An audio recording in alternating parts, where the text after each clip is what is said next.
بسم اللہ الرحمن الرحیم۔ باب قول اللہ تعالیٰ تعرج الملائکۃ والروح الیہ وقولہ جل ذکرہ الیہ یصعد الکلم الطیب۔ وقال ابو جمرہ عن ابن عباس بلغ ابا ذر مبعث النبی صلی اللہ علیہ وسلم فقال لأخیہ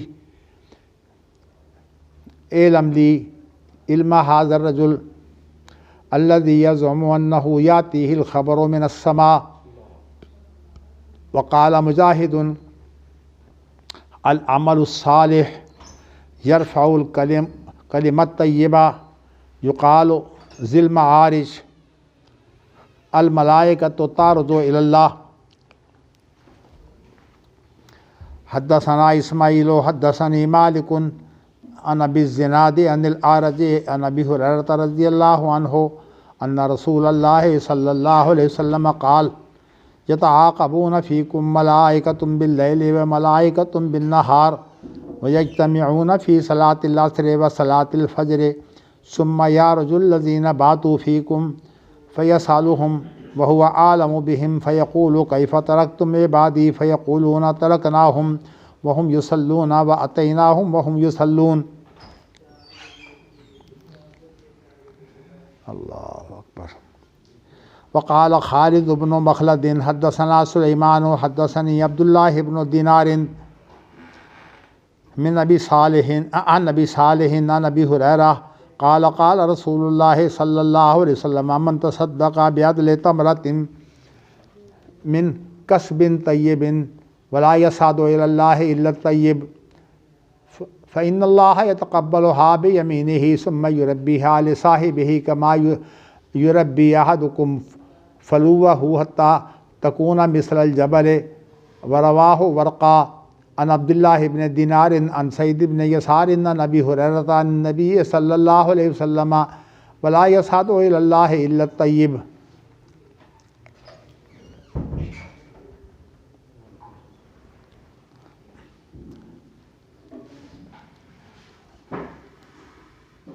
اللہ تعالیٰ کے لیے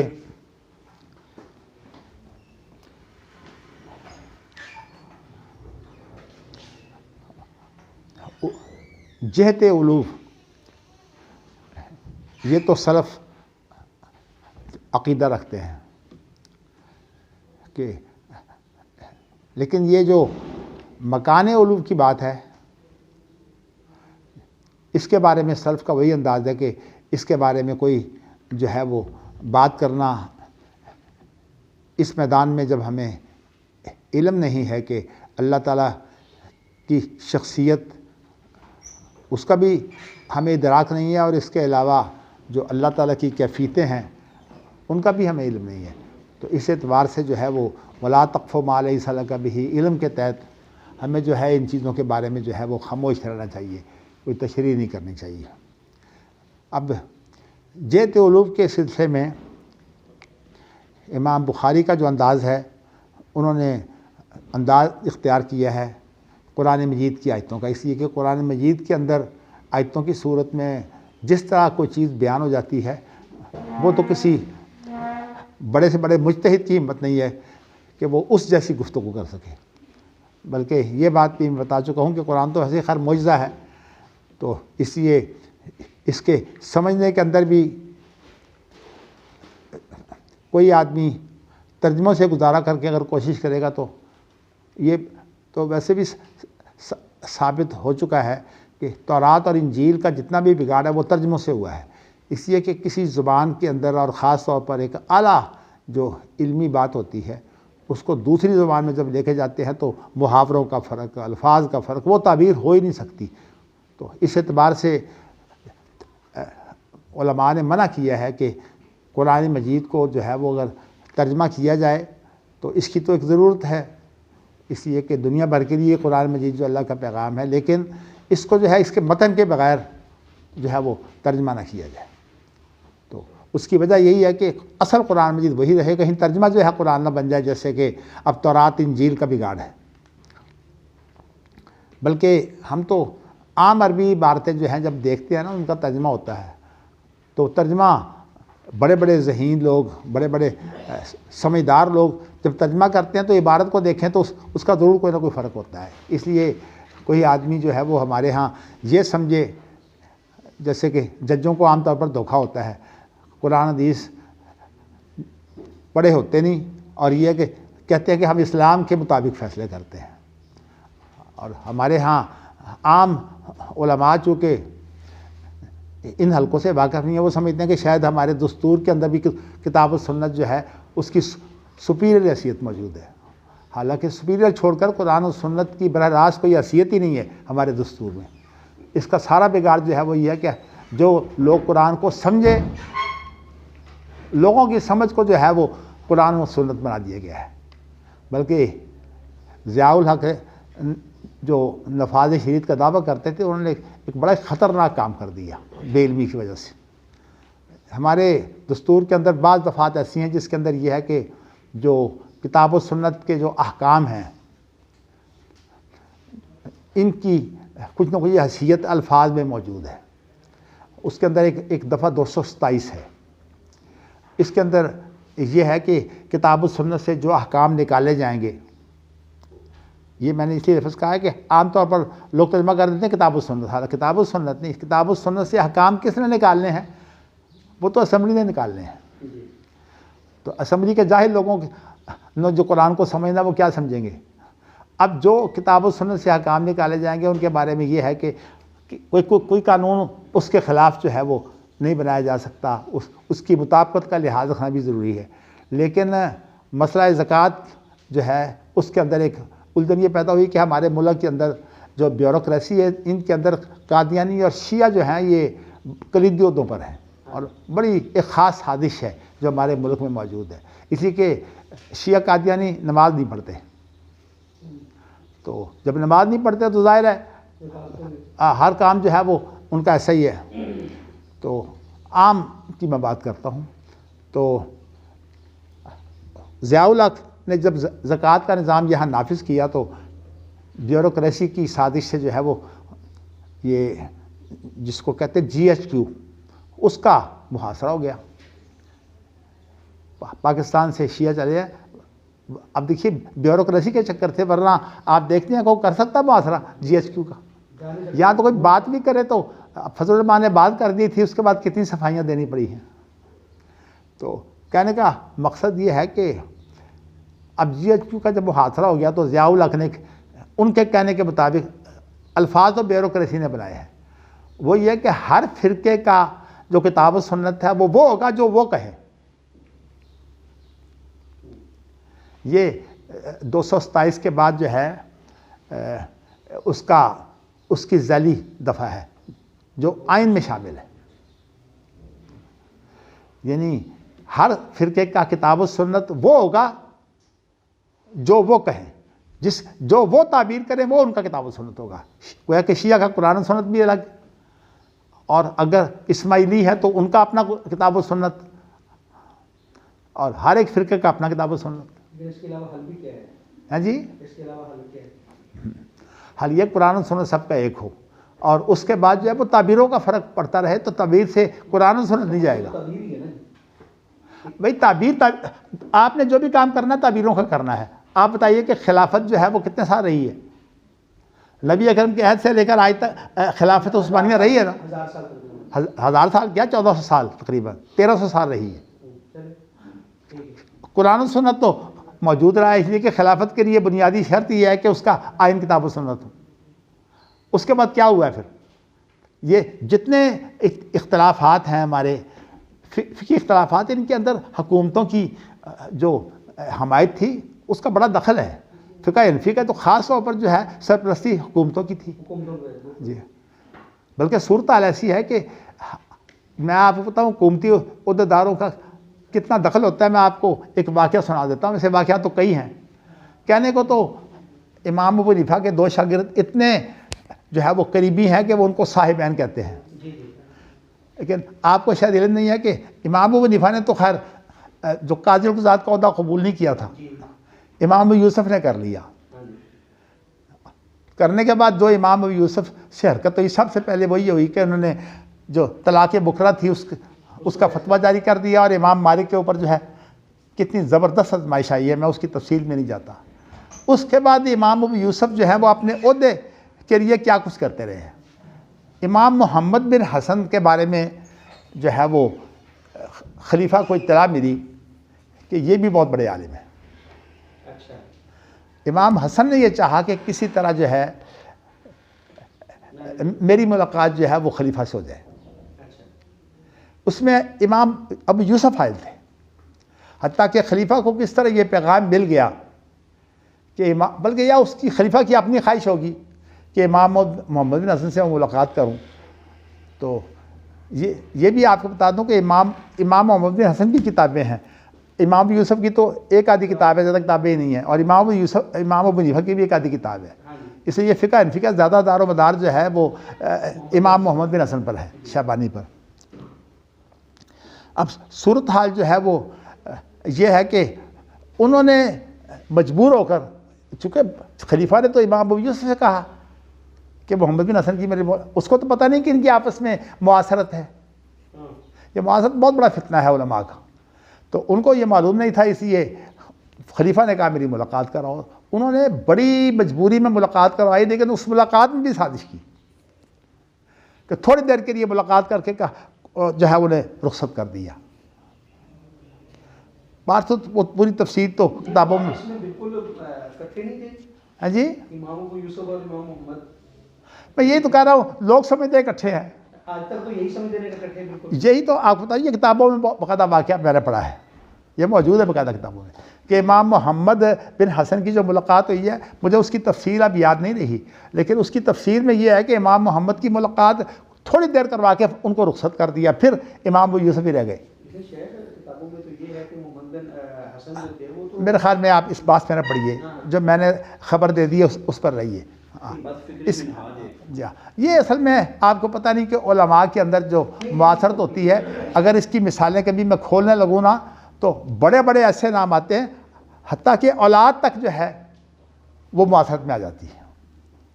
اس لیے یہ بڑا زبردست فتنہ ہے۔ آپ کو پتہ ہے کہ اورنگزیب عالمگیر دیندار آدمی تھا نا، اپنے باپ کو جو ہے گوالیار کے قلعے میں قید کر دیا اور اپنے دونوں بھائیوں کو قتل کیا ہے۔ حالانکہ اس کا ایک بھائی جو تھا وہ بہت بڑا ادیب تھا، جی جی دارشکو، کیا نام ہے؟ دارشکو، دارشکو؟ جی ہاں، عام طور پہ لوگ دارش لکھوا کے اب خیر دارشکو نام ہے۔ دارشکو۔ تو اس کو بھی قتل کر دیا، اور دوسرا بھائی تھا اس کو بھی قتل کر دیا۔ باپ کی آنکھوں میں سرائی بھی کیسے ڈلی؟ وہ مجھے پتہ نہیں، بس اتنا واقعہ تو ہے گوالیار کے قلعے میں شاہ جہان کو قید کیا تھا۔ میں بتانا ہی چاہتا ہوں کہ اسی لیے جو ہے وہ سمجھدار لوگ جو ہے وہ کسی اور آدمی پر جو ہے وہ جب سہارا لیتے ہیں تو وہ آدمی بگاڑ کا باعث ہوتا ہے۔ تو یہ بات دور نہ نکل جائے، میں جو ہے وہ بتانا یہ چاہتا ہوں کہ امام بخاری نے جو باب باندھا ہے وہ قرآن کی آیتوں سے باندھا ہے۔ بات یہاں سے آئی تھی کہ قرآن کی آیتوں کا جو ترجمہ تعبیر ہے جی، اس میں تو اختلاف ہو سکتا ہے، قرآن کی آیتوں میں تو اختلاف نہیں ہو سکتا۔ چلیے جی، اب اس کے اندر آیتیں جو ہے وہ امام بخاری دو لائے ہیں۔ تعرج الملائکۃ والروح، اس میں یہ ہے کہ فرشتے اور جبرائیل جو ہیں وہ اللہ کی طرف جاتے ہیں، اللہ کی طرف چڑھتے ہیں۔ لفظ عروج جو ہے نا، اس کے اندر جہت علوم ہے، لیکن مکان علوم کا میں فرق کر چکا، مکان علوم نہیں، جہت علوم، کیونکہ عروج کہتے ہیں اس کو ہے چڑھائی میں جانے کو۔ اچھا، اس کے بعد ایک اور آیت لائے ہیں، الیہ یصعد الکلم الطیب، کہ اللہ کی طرف جو پاکیزہ باتیں ہیں وہ چڑھتی ہیں۔ وہ صعود کا معنی بھی چڑھنے کے ہوتے ہیں۔ اچھا، اب اس کے لیے جو ہے وہ امام بخاری کا، چونکہ قرآن مجید تو محفوظ ہے، امام بخاری جو ہے وہ احادیث کو اس طرح سے محفوظ بھی رکھنا چاہتے ہیں کہ حدیث کے جو الفاظ ہیں ان سے جو ہے وہ امام بخاری ثابت کرنا چاہتے ہیں، اور یہ کمال جو ہے یہ امام بخاری کا ہی ہے کہ الفاظ تک کی حدیث کے الفاظ، جہاں کے روایت میں بالمعنی جائز ہے، وہاں الفاظ کی وہ باریکی اور حفاظت کے ایک ایک لفظ کے لیے جو ہے وہ، اب دیکھیے نا، ثابت تو انہوں نے یہ کرنا ہے کہ یہ اللہ کی جہت علوم حدیثوں سے ثابت ہے. قرآن کی آیتوں کو تو بنیاد بنایا نا. محدثین کا یہ بھی ایک محتاط طریقہ ہے کہ قرآن کی آیتوں کو بنیاد بناتے ہیں. قرآن کی آیتوں کو بنیاد بنایا اور اس کے بعد جو ہے وہ حدیثوں کو لائے ہیں جن کے اندر جو ہے وہ عروج کا ذکر ہوگا، عروج و صعود کا ذکر ہوگا. اچھا اب دیکھیے کہ اس کے معاملے میں ابو جمرہ یہ ابن عباس سے جو ہے وہ روایت کرتے ہیں، یہ تابعی ہیں ابو جمرہ، کہ ابو ذر غفاری کو جو ہے وہ نبی اکرم صلی اللہ علیہ وسلم کی بعثت کی بات پہنچی تو انہوں نے اپنے بھائی کو جو ہے وہ کہا کہ تم جاؤ، تم جا کر جو ہے وہ معلومات حاصل کر کے مجھے مہیا کرو، شاید ان کی اپنی مصروفیت ہوگی. تو بھائی آیا، اسے یہ کہا ہے اے علم لی علم ھذا الرجل، مجھے اس شخص کے بارے میں جو ہے وہ علم دو جو یہ دعویٰ کرتا ہے کہ اس کو جو ہے وہ آسمانوں سے خبر آتی ہے. امام بخاری نے یہاں لفظ خبر کو استعمال کیا ہے، یعنی حقیقت میں یہ بھی روایت ہے. یہ روایت کے جو دشمن ہیں وہ اصل میں قرآن کو تو چھوڑ دیتے ہیں، لیکن یہ قرآن مجید جو ہے یہ بھی خبر ہے. نہیں، وہ الگ بات ہے کہ وہ خبر کی اعلیٰ قسم ہے، تواتر کی قسم، لیکن ہے وہ بھی خبر ہی. اور خبر کے بارے میں ایک بڑی اہم بات ہے کہ خبر جو ہے وہ صرف مشاہدہ سے ہو سکتی ہے. اگر مشاہدہ سے بات باہر نکل جائے وہ خبر نہیں ہوتی، وہ اجتہاد ہوتا ہے. اسی لیے تواتر کے بارے میں شرط ہے کہ وہ امر حسی ہو. کیوں؟ امر حسی کا معنی یہ ہے کہ حواس خمسہ کو ہی مشاہدہ کہتے ہیں نا. تو جس کے لیے امر حسی موجود ہو وہ اگر اتنے لوگ بیان کرنے والے ہوں تو پھر متواتر بنتی ہے، لیکن اگر استنباط ہو تو وہ ہزار بھی ہوں تو ان کی کوئی اہمیت نہیں ہے. تو ہے جی نہیں، اس کو خبر متواتر نہیں کہتے، خبر رہتی ہی نہیں نا. اصل میں جو غور و فکر ہوتا ہے یہ خبر نہیں رہتی. اس لیے خبر کے اندر امام بخاری کا جو طریقہ کار ہے وہ اتنا اعلیٰ اور معیاری ہے کہ اس سے سمجھ آتی ہے کہ خبر کس طرح جو ہے وہ ایک ایک لفظ کی حفاظت ہے. بلکہ مثالیں تو بہت گزر چکی ہیں. امام بخاری ایک روایت کے بعد معلق روایت لے آئیں گے، الفاظ کا بھی فرق ہوگا، سند کا تو لازماً فرق ہوگا، نئی سند نئے الفاظ. اس سے امام بخاری جو ہے وہ جو اجتہادی نکات ہیں وہ بھی واضح کرتے ہیں، اور اس کے علاوہ جو صورتحال ہوتی ہے نا خاص طور پر روایت کی، اس کی باریکیاں بھی جو ہے وہ امام بخاری واضح کرتے ہیں. اور جب خبر کے اوپر خبر جو ہے وہ تائید کے لیے آ جائے نا تو وہ خبر جو ہوتی ہے وہ حقیقت میں مشہور ہوتی ہے. اگرچہ یہ ہماری اصطلاح کے اندر مشہور کی تعریف ایسی کی گئی ہے جس کے اندر بہت بڑا فراڈ بھی ہو سکتا ہے. عوام میں مشہور، یہ حنفی فقہ کے اندر جو عوام میں مشہور ہوتی ہے نا وہ خبر مشہور کام دیتی ہے. تو لیکن جو محدثین کیا خبر مشہور ہے وہ یہ ہے کہ خبر کے اوپر پھر کئی خبریں جب اور آ جاتی ہے نا تو پھر وہ خبر مشہور بن جاتی ہے. اور یہ بخاری کے بارے میں جو یہ لفظ پایا جاتا ہے نا تلقی بالقبول کا، خیر تلقی بالقبول کے معنی تو اور ہے. اس کے معنی تو ہوتے ہیں کہ جب ایک چیز کو جو ہے کئی شخص پرکھنے والے ہوں اور انہوں نے جو ہے وہ پرکھ لیا ہو اور انہوں نے قرار دے دیا ہو کہ ہاں یہ معتبر ہے، تو اس کو بولتے ہیں ترکیب القبول. چونکہ بخاری کے مسلم کے بارے میں یہ بہت ان کے دعوے کے مطابق جو ہے ان کی بڑی تحقیق کی گئی ہے. بڑے بڑے محدثین اس میدان میں پڑے ہیں. امام بخاری کے زمانہ میں ہی بہت بڑے بڑے محدثین جو ہے اس کے اندر پڑے. لیکن خاص طور پر جو اس وقت کتابیں موجود ہیں، دارقطنی کی جو کتاب ہے خاص طور پر دارقطنی نے تو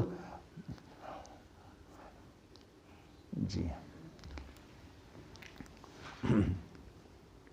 تو یہ میں آپ کو جو ہے وہ یہ بتا رہا تھا کہ قرآن مجید بھی خبر ہے، اور جو تواتر ہوتی ہے وہ خبر کی قسم ہے. تو باقی رہ گیا کہ خبر واحد کو جب تائید مل جاتی ہے دیگر روایات سے تو وہ بھی خبر مشہور بن جاتی ہے. تو اسی لیے شاہ ولی اللہ نے یہ کہا کہ بخاری مسلم کی روایات کے بارے میں تحقیق کی ضرورت نہیں ہے، وہ اپنی شہرت کے اعتبار سے ہی، اور لفظ وہاں ترقی بالقبول کا بھی ہے، ترقی بالقبول اصل میں یہ شہرت کے علاوہ چیز ہے۔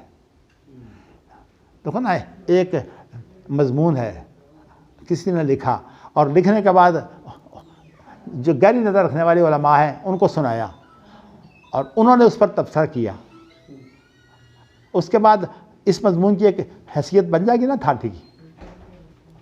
اتنے بڑے بڑے علماء نے اس کو سنا، یہی مذاکروں میں یہی چیز ہوتی ہے۔ تو بات میں آپ کو بات دور نکلتی جا رہی ہے، تو انہوں نے بھیجا اپنے بھائی کو کہ جا کر جو ہے وہ اس کی شہرت لکھنا تو کوئی حجت نہیں نا، شہرت بہت ہے بخاری مسلم، عام شہرت حجت نہیں ہوتی، لیکن جب احادیث کے ساتھ احادیث آئے وہ اس کی تائید کرنے والی ہو تو وہ حجت ہوتی ہے، وہ تو اکیلی بھی حجت ہے، یعنی بخاری کی روایت اکیلی بھی حجت ہے۔ اس کے اوپر آپ کل پوچھ رہے تھے نا کہ وہ ایک باب میں اتنی حدیثیں کیوں لے آتے ہیں، وہ اس لیے لاتے ہیں تاکہ یہ مشہور ہو جائے۔ مسئلہ جو ہے ہاں، تو مشہور ہونے کے ساتھ اس کا مقام بڑھ جاتا ہے۔ باقی ترقی بالقبول کا مسئلہ جو ہے وہ میں نے بتایا وہ الگ ہے، یہ دونوں چیزیں حاصل ہیں۔ چلیے جی، اب ہم آگے بڑھتے ہیں کہ مجاہد کہتے ہیں کہ العمل الصالح یرفع الکلم الطیب، کلمۃ طیب، جو نیک عمل ہے یہ پاکیزہ کلمے کو بلندی دیتا ہے۔ ویسے بہت بڑی بات جو ہے، جو خاص طور پر ہمارے ہاں فقہائے حنفیہ نے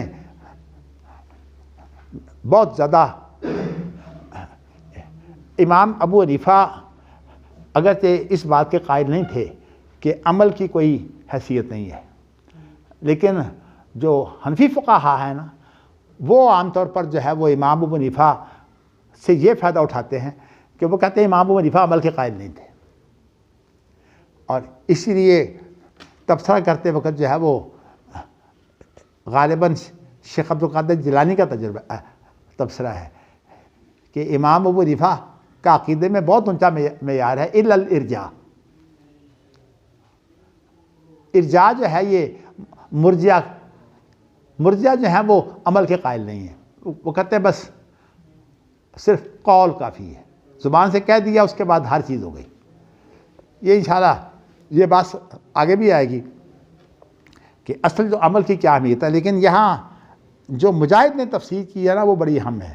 وہ کہتے ہیں کہ عمل صالح نہ ہو اگر قول کے ساتھ تو پھر اس قول کی کوئی حیثیت نہیں ہے۔ تو عمل صالح جو ہے وہ بلندی بخشتا ہے، تو اس لیے قرآن کی یہ جو آیت ہے نا العمل الصالح یرفع الکلم الطیب، قرآن مجید میں صرف اتنا ہے کہ العمل الصالح یرفعہ، تو ہو کی ضمیر جو ہے وہ کلمہ طیب کی طرف ہے، یعنی ایک پاکیزہ بات جو ہے۔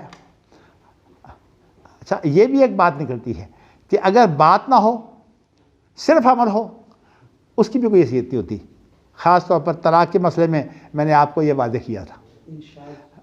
اگر ایجاب و قبول نہ ہو، دونوں راضی ہوں ہر طرح سے، کیا نکاح ہو جائے گا؟ تو ایجاب و قبول ایک قول ہے، اگر آپ 20 کاغذوں میں لکھ دیں کہ یہ دونوں میاں بیوی ہیں، کیا نکاح ہو جائے گا؟ عملاً بھی میاں بیوی کے حیثیت سے رہ رہے ہوں، وہ نکاح نہیں ہوگا۔ تو اس لیے اس بات کو جو ہے وہ میں نے ایک دن بیان کیا تھا، خاص طور پر آپ کو جو ہے سوالات جو ہے وہ زیادہ آتے ہیں اور پھر آپ باہر نکلنے لے جاتے ہیں بات کرتے ہوئے، تو اس لیے میں نے آپ کو کہا تھا کہ جب تک جو ہے وہ طلاق منہ سے نہ کہی جائے اس وقت تک طلاق نہیں ہوتی۔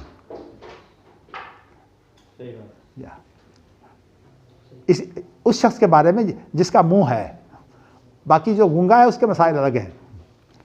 تو کہنے کا مقصد یہ ہے کہ عمل صالح کی، چونکہ محدثین کے ہاں جو ہے وہ ایمان قول و عمل ہے نا، تو اس لیے امام بخاری کو تو کوئی اس معاملے میں بدانت کی ضرورت نہیں ہے، مجاہد کی تفسیر وہ لے آئے ہیں۔ یعنی عملاً وہ کاغذات فل کرتا پھر لیکن منہ میں ابھی متردد ہو، نہیں متردد نہ بھی ہو، وہ بیوی کو نہ اطلاع دے، طلاق نہیں ہوتی، کیونکہ عدت تو بیوی نے گزارنی ہے، اسے پتہ ہی نہیں کہ عدت میں نے کب گزارنی ہے۔ ابن حزم نے یہ دلیل دی ہے، لیکن ابن حزم کی بات ٹھیک ہے، وزنی ہے. وہ کہتا ہے کہ فطلقوہن لعدتہن، ان کو آپ نے عدت کے لیے جو ہے وہ طلاق دینی ہے، تو اس لیے پتہ ہونا چاہیے عورت کو کہ مجھے طلاق ہو گئی. تکمیلی طور ویسے میں نے تو آپ سے کہا تھا کہ اس پر تبصرہ کر ہی دیں جو اہل حدیث کا فتویٰ تھا، لیکن آپ بھی بس بڑی سستی دکھاتے ہیں ماشاء اللہ. وہ کہتے تھے میں بات یہ ہے دوسرے پر ڈال کے بڑا آسان ہوتا ہے، ہفتوں کے ہفتے گزر جاتے ہیں، دوسرے پر ڈال دیا. یہ ٹیپ پر آگے دینا تھا نا. جو کچھ بھی ہے نا، آپ کو بتاؤں کہ یہ باتیں جو ہے نا یہ اصل میں بہانے ہیں. اسی لیے کہتے ہیں کہ طریقہ کار یہی ہے کہ کمیٹی بنا دو، چلو جی کمیٹی بن گئی، اب کمیٹی پر پڑ گیا یہ مسئلہ. جب کمیٹی بن گئی کبھی حل نہیں ہوگا. گورنمنٹ کے جتنے خطرناک معاملے ہوتے ہیں اس پہ کمیٹی بن جاتی ہے، اور کمیٹی جب بن جاتی ہے اس کے بعد کیا ہوتا ہے میں نے کمیٹی کے سپرد ہے. آپ چھوڑیے، میں نہیں جانتا کہ آپ نے ان کے سپرد کیا، میں تو اتنا جانتا ہوں، میں نے آپ کو کہا تھا کہا تھا مجھے بھئی آپ نے کہا ہوا ہے نا، وہ آپ کو لینا چاہیے. اگر آپ جو ہے وہ کہیں مجھے یہ پہنچائیں گے کہ پہنچائیں گے، ذمہ داری تو میں نے آپ کی لگائی ہے.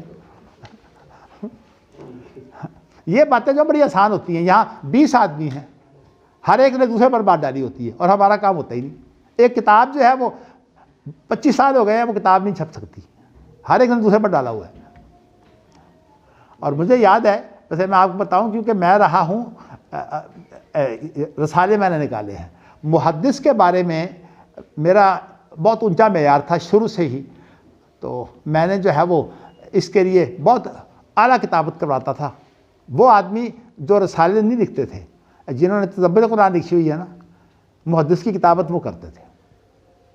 مولانا عبدالغفور کیلانی میرے چچا سر تھے. تو اچھا، اب صورتحال یہ ہے کہ میں نے مکتبہ وہ تلاش کیا جو بڑا عمدہ مکتبہ تھا. یہ حنیف رامے کا ایک بھائی شاید موجود ہے، اس کا نام چودھری رشید ہے. تو حنیف رامے وزیر اعلیٰ بھی تھا اس وقت، تو اس مکتبے میں چھپتا تھا. میں اس محدث کے بارے میں بعض دفعہ شاکی ہو جاتا کہ یہ اس کی طباعت اچھی نہیں ہوئی. وہ کہتے ہیں اصل میں کاتب نے جو ہے وہ اچھی شعر نہیں لگائی. میں ان سے کہتا، وہ کہتے ہیں اصل میں بات یہ ہے کہ جب وہ اس کی تصویر لیتے ہیں تو روشنی صحیح نہیں دیتے. میں تقریباً 30 سال اسی بہانے میں رہا ہوں، یعنی کہ 1 سال کی بات نہیں، 30 سال میں نے گزارے ہیں محدث کے بارے میں. اور یہی بات ہے، وہ کہتے ہیں کاتب جو ہے صحیح نہیں لگاتا، یا قلم صحیح نہیں لگاتا، اور وہ کاتب کہتا ہے کہ جو پریس ہے وہ روشنی صحیح نہیں دیتا تصویر کے لیے. اب بتائیے کہ بیچارہ جو کروانے والا کام ہے وہ کیا کرے. اس لیے میں آپ کو بتاؤں کہ آپ جب اس طرح کی باتیں کرتے ہیں تو میرا دل اندر سے ہنستا ہے. اگر میں چپ ہو جاتا ہوں، میرا دل اندر سے ہنستا ہے کہ ماشاءاللہ یہ فلاں نے مجھے نہیں دیا، فلاں نے، بھئی اس کی کیا ذمہ داری ہے.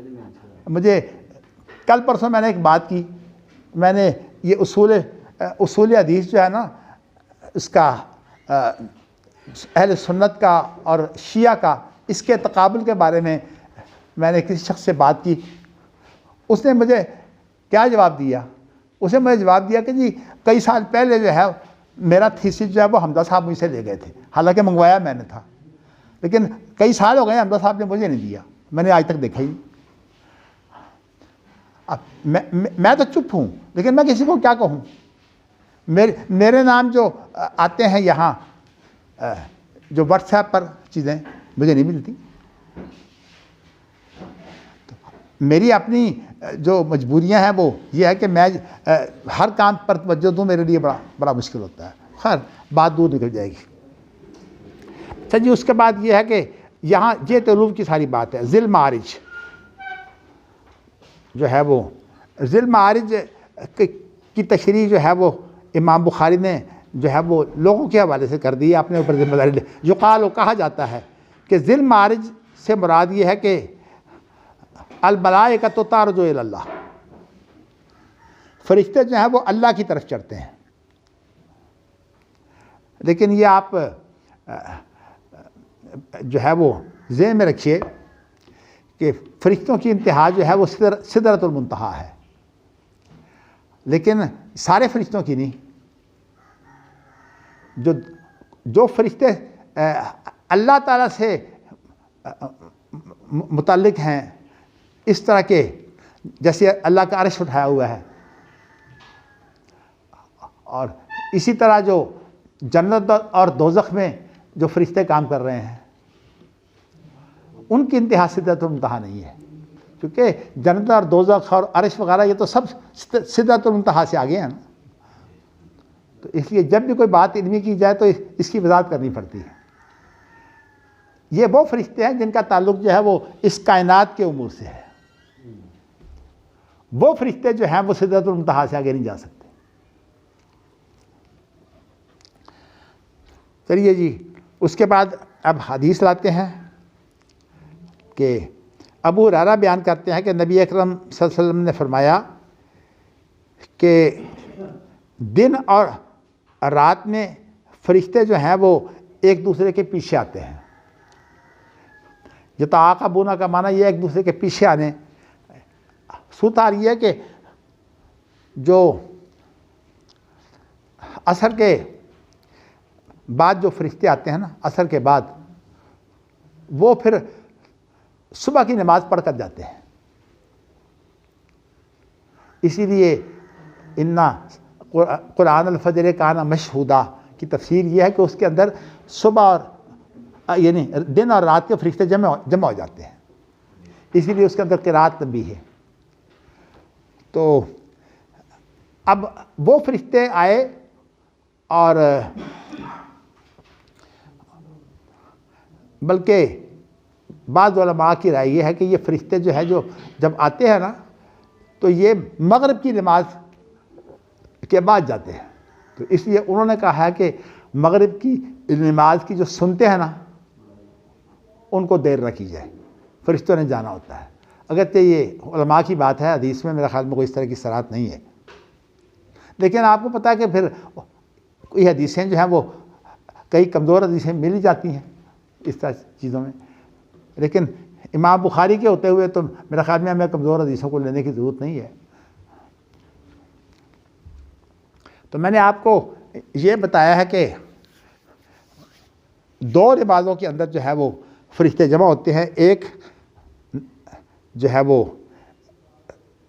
صلاۃ عصر میں، بلکہ یہاں یہ ہے کہ جو صبح کے فرشتے جو ہوتے ہیں نا یہ نماز عصر کے بھی پڑھتے ہیں، جو صبح کو فرشتے آئے ہیں، اور جو رات کے فرشتے ہیں وہ بھی نماز عصر میں جو ہے وہ آ جاتے ہیں۔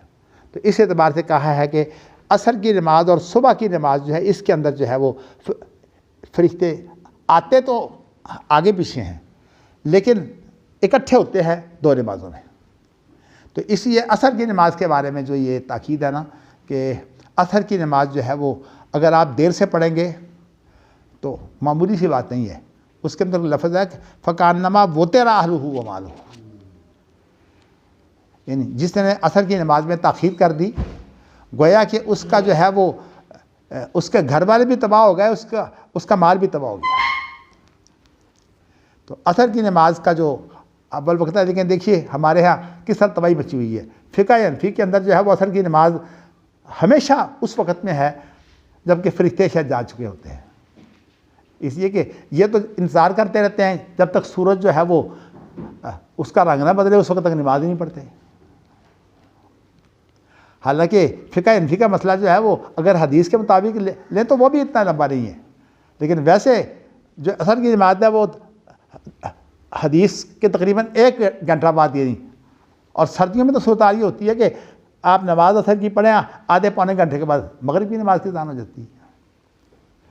تو یہ صورتحال جو ہے یہ اللہ کی طرف سے سزا ہوتی ہے، جب انسان سنت کو چھوڑتا ہے نا تو نبی اکرم نے فرمایا کہ اس کی سزا یہ ہوتی ہے کہ وہ پھر بدعت کا شکار ہو جاتا ہے، اور پھر بدعت جو ہے اس کے اندر سنت کی جگہ لے لیتی ہے۔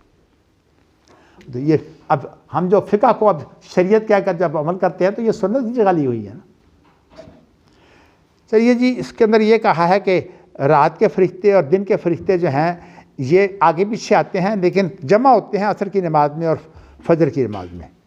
ثم یعرج الذین باتوا فیکم، پھر وہ فرشتے جنہوں نے تمہارے اندر رات گزاری ہوتی ہے تو وہ پھر اللہ کی طرف چڑھ جاتے ہیں۔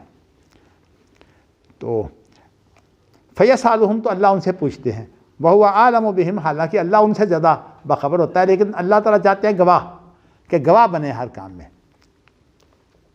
فیقول کیف ترکتم عبادی، تو اللہ ان سے کہتے ہیں کہ تم نے میرے بندوں کو کیسے چھوڑا؟ تو انہوں نے کہا کہ ہم نے ان کو ایسے چھوڑا کہ وہ نماز پڑھ رہے تھے۔ یہ تو اجمال ہے، اس کی تشریح یہ ہے کہ اتیناہم وہم یصلون، یعنی جب ہم جو ہے وہ اس جملے نے پہلے جملے کا معنی جو ہے واضح کر دیا کہ جب ہم آئے ہیں تو اس وقت بھی وہ نماز پڑھ رہے تھے، یعنی نماز ہم ان کے ساتھ پڑھ کر آئے ہیں، اور جب ان کے پاس آئے تھے اس وقت بھی وہ نماز پڑھ رہے تھے۔ کیا مطلب کہ جب آئے تو عصر کی نماز کے میں شامل ہو گئے تو یہ بھی نماز ہو گئی، اور جب گئے تو صبح کی نماز پڑھ کر، تو اس کے اندر بھی جو ہے وہ شامل ہو گئے۔ تو اس طرح جو ہے فرشتوں کا اجتماع ہوتا ہے، اس لیے دو نمازوں کے بارے میں جو ہے وہ نبی اکرم صلی اللہ علیہ وسلم نے جو ہے وہ بہت زیادہ تاکید کی ہے کہ ان کا اہتمام کرو۔ یہ جو ہے نا حافظوا علی الصلوات والصلاۃ الوسطیٰ، اس کی تفسیریں جو ہیں بہت سی ہیں۔ تو جن لوگوں نے ان احادیث کو لیا ہے نا، وہ کہتے ہیں کہ اس سے مراد جو ہے وہ صبح اور عصر کی نماز ہے، عصر کی نماز اور صبح کی نماز ہے، چونکہ اس کے اندر فرشتوں کا اجتماع ہوتا ہے۔ بلکہ اب میں ججوں کی بات کر رہا تھا نا، تو ایک بڑے ہی دیندار جج تھے، ویسے الحمدللہ ایمان بھی اس کا مضبوط تھا، لیکن چونکہ علم نہیں تھا تو میں نے اللہ کا شکر ہے میرے ساتھ ان کا سارا سال میرے ساتھ معاملہ رہا، بلکہ یہ ہمارے جو ججوں کی ٹریننگ اور یہ کورس سارے انہوں نے میرے ساتھ ہی سارے مل کر بنائے تھے۔ ہم نے یہ 1981 کی بات ہے۔ تو بلکہ جو نیچے بورڈ لگا ہوا ہے ڈاکٹر معروف دوالبی کا، یہ بھی جسٹس بدیع الزمان کیا کاؤس صاحب نے رابطہ کر کے جو ہے ان سے ٹائم لیا تھا، معروف دوالبی سے۔ معروف دوالبی اس کو تو خیر مشیر تھے شاہ خالد کے، لیکن ویسے یہ پہلے شام کے وزیر اعظم بھی رہے ہیں۔ تو میں آپ کو بتانا ہی چاہتا ہوں کہ وہ کہا کرتے تھے کہ 2 نمازیں فرض ہیں، تو میں انہیں کہتا تھا 2 نہیں ہیں 5 ہیں۔ تو پھر میں نے انہیں یہ بات سمجھائی۔ ایک ابو داود میں ایک حدیث ہے، ایک شخص نے نبی اکرم صلی اللہ علیہ وسلم سے یہ پوچھا کہ میں باجماعت نماز جو ہے 2 نمازیں مجھے بہت بھاری ہوتی ہیں میرے لیے، نہیں میں جو ہے نا وہ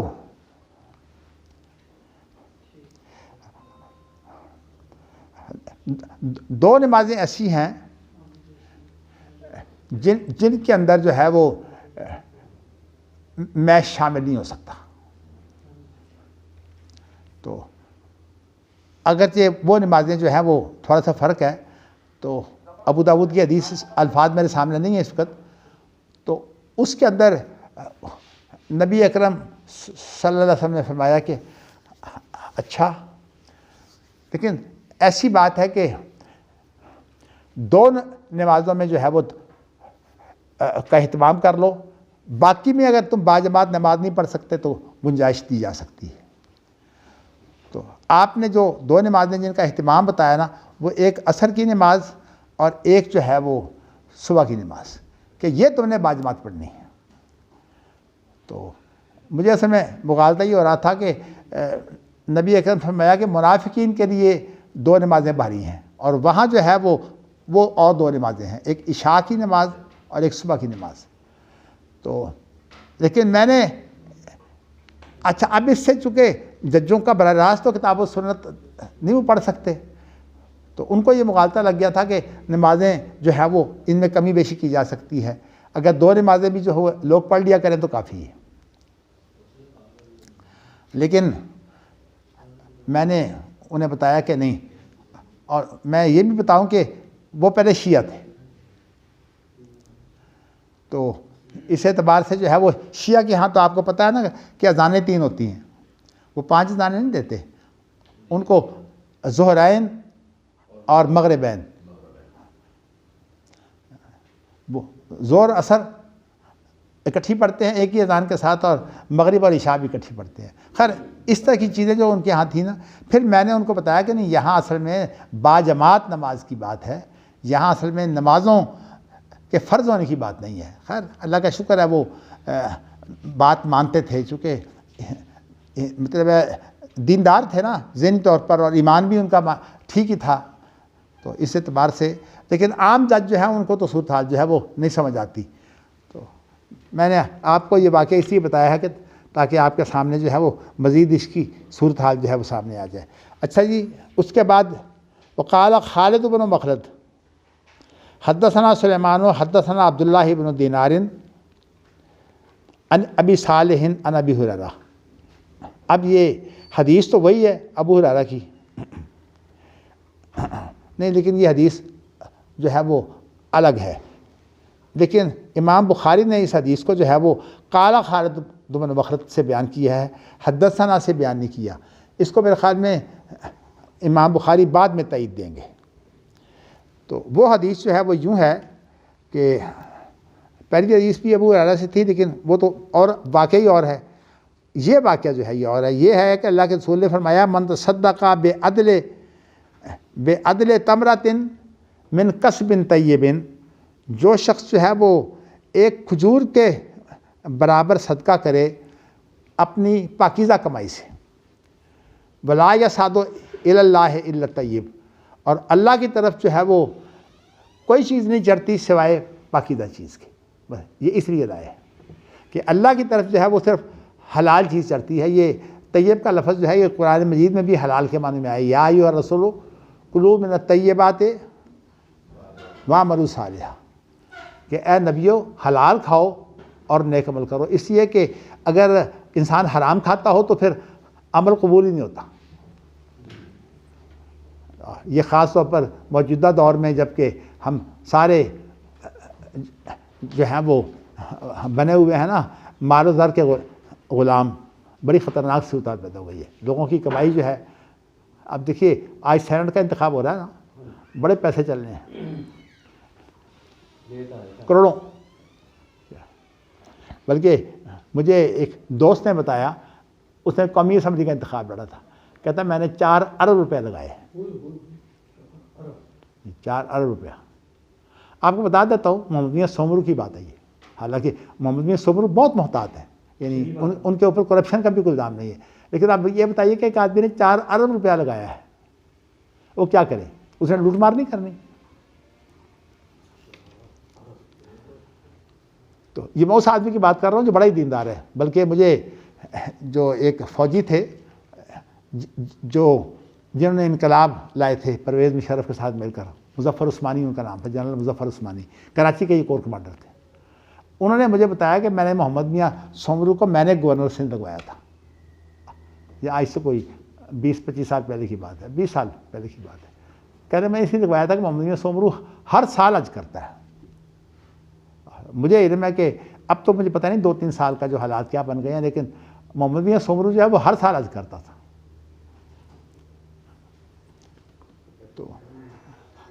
تو کہتے ہیں میں نے اس لیے جو ہے وہ بہت کم لوگ میں نے دیکھے ہیں جو باقاعدہ پکے نمازی ہوں، وہ پکا نمازی بھی ہے، تو اس وجہ سے ہم نے ان سے تعلق بھی رکھا ہوا ہے۔ باقی تو اللہ تعالیٰ جو ہے وہ مزید بہتری کی توفیق دے۔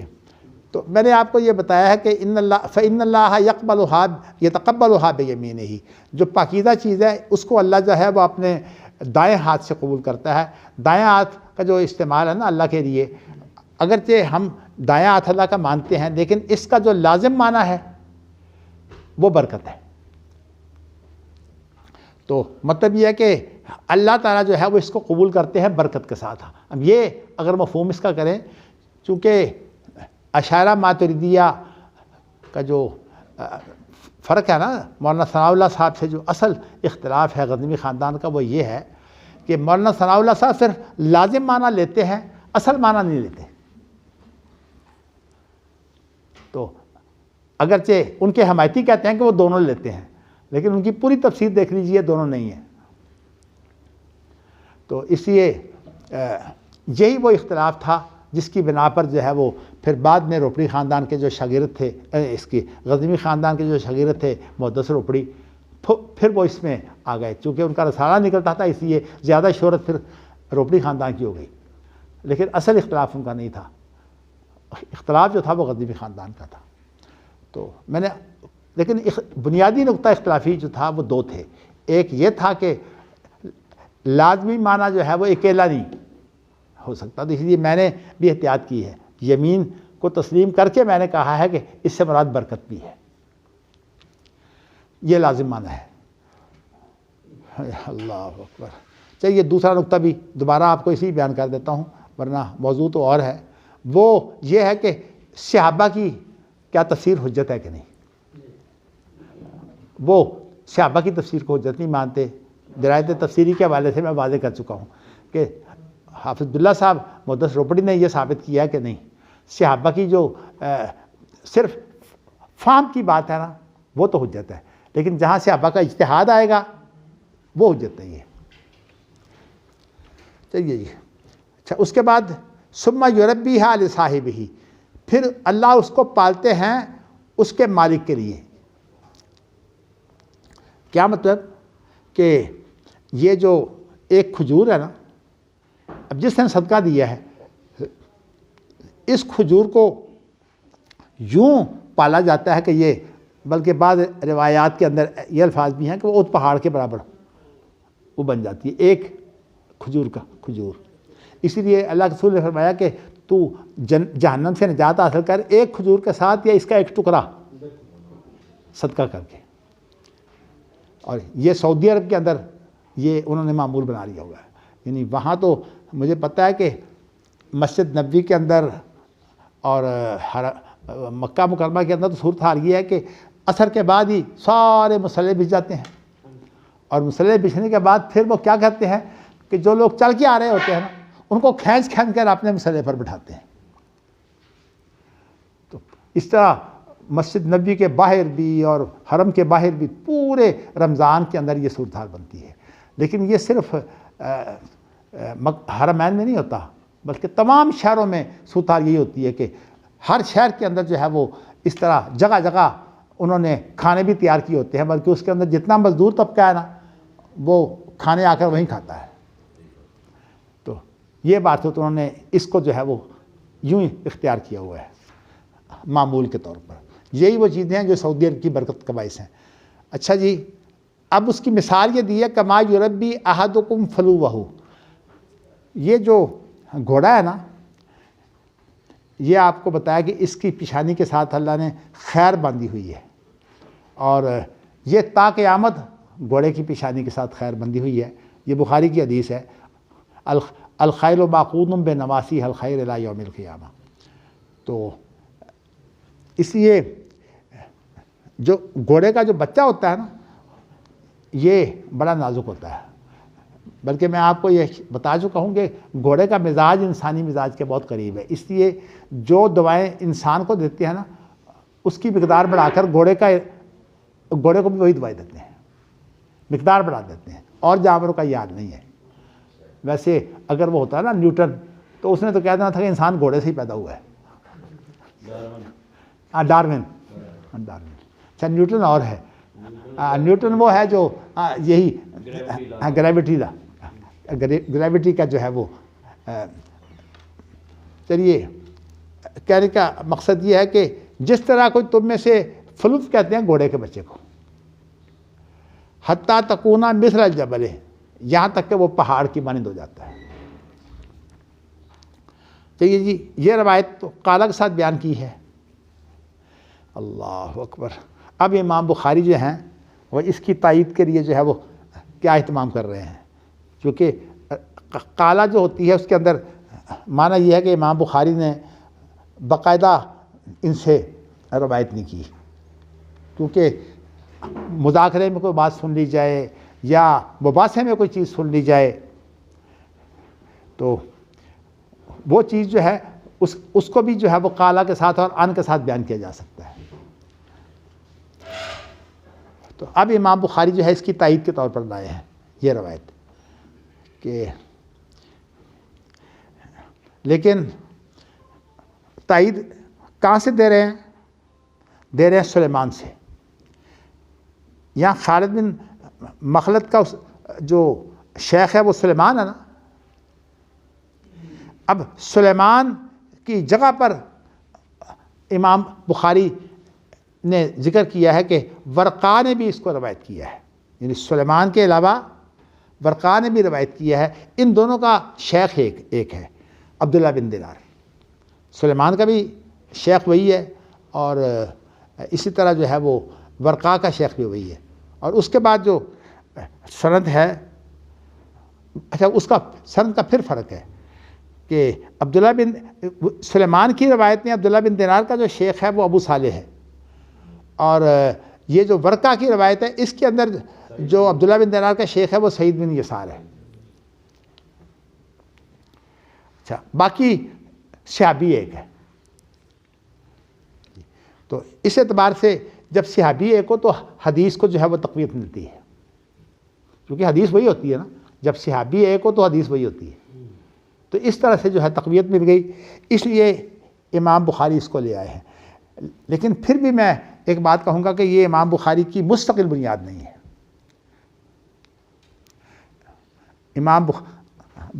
یہ روایت جو ہے یہ معلق ہی رہے گی، اس لیے کہ کالا کے ساتھ جو روایت ہوتی ہے یہ معلق رہتی ہے. اگرچہ اس لیے کہ احتمال ہے اس میں کہ امام بخاری کے درمیان اور خالد بن مخلد کے درمیان کوئی اور آدمی ہو، تو اس لیے روایت معلق رہے گی. لیکن معلق روایت کو بھی امام بخاری نے جو ہے وہ تقویت دے کر جو ہے وہ لے لیا ہے.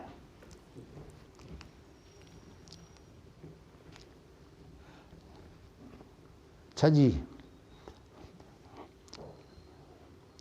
اللہ اکبر اللہ اکبر. یہ بالکل ایسی بات ہے. مسلم میں ایک روایت ہے کہ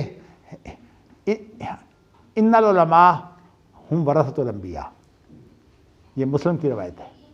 امام بخاری کے نزدیک یہ روایت اس معیار کی نہیں ہے، اس سے انہوں نے باب باندھ دیا ہے، بلکہ ترجمۃ الباب میں لائے ہیں ان العلماء ہم ورثۃ الانبیاء. تو یہ جو ہے یہ فن حدیث کی باریکیاں ہیں. تو اس لیے ہمارے ہاں تو چونکہ بخاری سے انداز پڑھی نہیں جاتی، اللہ کا شکر ہے کہ میں بھی کوئی جلد باز نہیں ہوں، آپ بھی کوئی جلد باز نہیں ہے، لیکن اتنی بات ضروری ہے کہ کم از کم آپ جو ہے وہ اس کا شوق کریں. شوق کے بغیر جو ہے وہ توجہ کے بغیر کوئی چیز جو ہے وہ محفوظ بھی نہیں ہوتی. بلکہ امام بخاری سے کسی نے پوچھا کہ حافظہ کیسے اچھا ہوتا ہے؟ کہتے ہیں جس چیز کی طرف آپ توجہ کریں وہ آپ کو یاد رہے گی، جس کی طرف توجہ نہیں ہوگی وہ آپ کو یاد نہیں رہے گی. اور آپ اپنی زندگی میں دیکھ لیں، آپ 20 چیزوں کے پاس سے گزر جاتے ہیں، توجہ نہیں ہوتی، آپ کو پتہ ہی نہیں ہوتا. تو یہ توجہ جو ہے یہ بنیادی چیز ہے. اور توجہ طالب علم کے اندر پہلی چیز توجہ ہے. اگر توجہ نہ ہو تو کبھی طالب علم استاد سے سیکھ ہی نہیں سکتا. توجہ کے ساتھ اگرچہ اہل علم نے تو ذہانت کا لفظ استعمال کیا ہے، ذہانت پر اس سے بھی اوپر کی چیز ہے. اسی لیے اخی لن تنالوا العلم الا بستۃ، اے میرے بھائی تو ہرگز علم نہیں حاصل کر سکتا لیکن 6 چیزوں کے ساتھ: ذکا، ذہانت، حرص اور لالچ. جی ذکا نہیں، فرق ہے بھائی. ذکا تو ہے نا ذہانت، اور حرص کا ترجمہ میں نے لالچ کیا ہے، میں نے ترجمہ کیا اس کا. ماشاء اللہ آپ بڑے تیز ہیں، لیکن اعتراض آپ کے ذہن میں پہلے آتا ہے، حالانکہ میں ترجمہ کر رہا ہوں اس کا. ذکاؤں و حرصوں و اجتہادن، اجتہاد کے معنی محنت کے، اجتہادن و بلغتن، اور وہاں پہنچیں. آپ کہتے ہیں نہیں مجھے کوئی شخص پہنچائے، نہیں، علم کے لیے جو ہے وہ خود پہنچنا پڑتا ہے. علم کے آداب میں یہ شامل ہے. جب انسان یہ امید رکھنا مجھے خود پہنچا دے، تو جو میں نے جو آپ کو اپنی مثالیں دی ہیں وہی مثالیں آپ کی بن جائیں گی کہ کوئی کام پورا نہیں ہوگا. اللہ اکبر اللہ اکبر. چلیے جی. اچھا اس کے اندر یہ لفظ جو ہیں اس کی تائید لے آئے ہیں، اور وہ کیا ہے کہ وَلَا يَصْعَدُ إِلَى اللَّهِ إِلَّا الطَّيِّبُ. اللہ کی طرف جب کوئی بات چڑھتی ہے تو پاکیزہ حلال چیز ہی چڑھتی ہے. اب یہاں ویسے ایک اعتراض ہے جو میں انشاءاللہ تعالی مزید تحقیق کروں گا وہ اعتراض اصل میں یہ ہے کہ امام بخاری کی کتاب کے نام میں مسند کا لفظ شامل ہے جی شامل؟ دیکھیں نہیں، اصل میں بات ہے کہ اس کے نام میں بھی اختلاف ہے. اس کے ابو عمر ابن الصلاح جو ہے وہ تو زور دیتا ہے نہیں، اس کے اندر لفظ تو خیر مسند، دو نام اس کے مشہور ہیں، لیکن بعضوں نے ترجیح دی ہے اس نام کو الجامع المسند الصحیح المختصر من امور رسول اللہ و سننہ و ایامہ.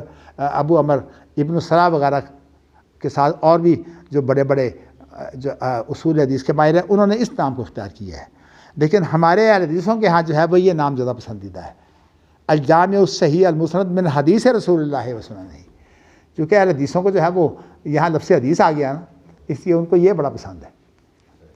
تو اس لیے اس کتاب کے لفظ مسند دونوں میں، اس کتاب میں دارالسلام نے جو نام اختیار کیا وہ اوپر یہی کیا ہے الحدیث.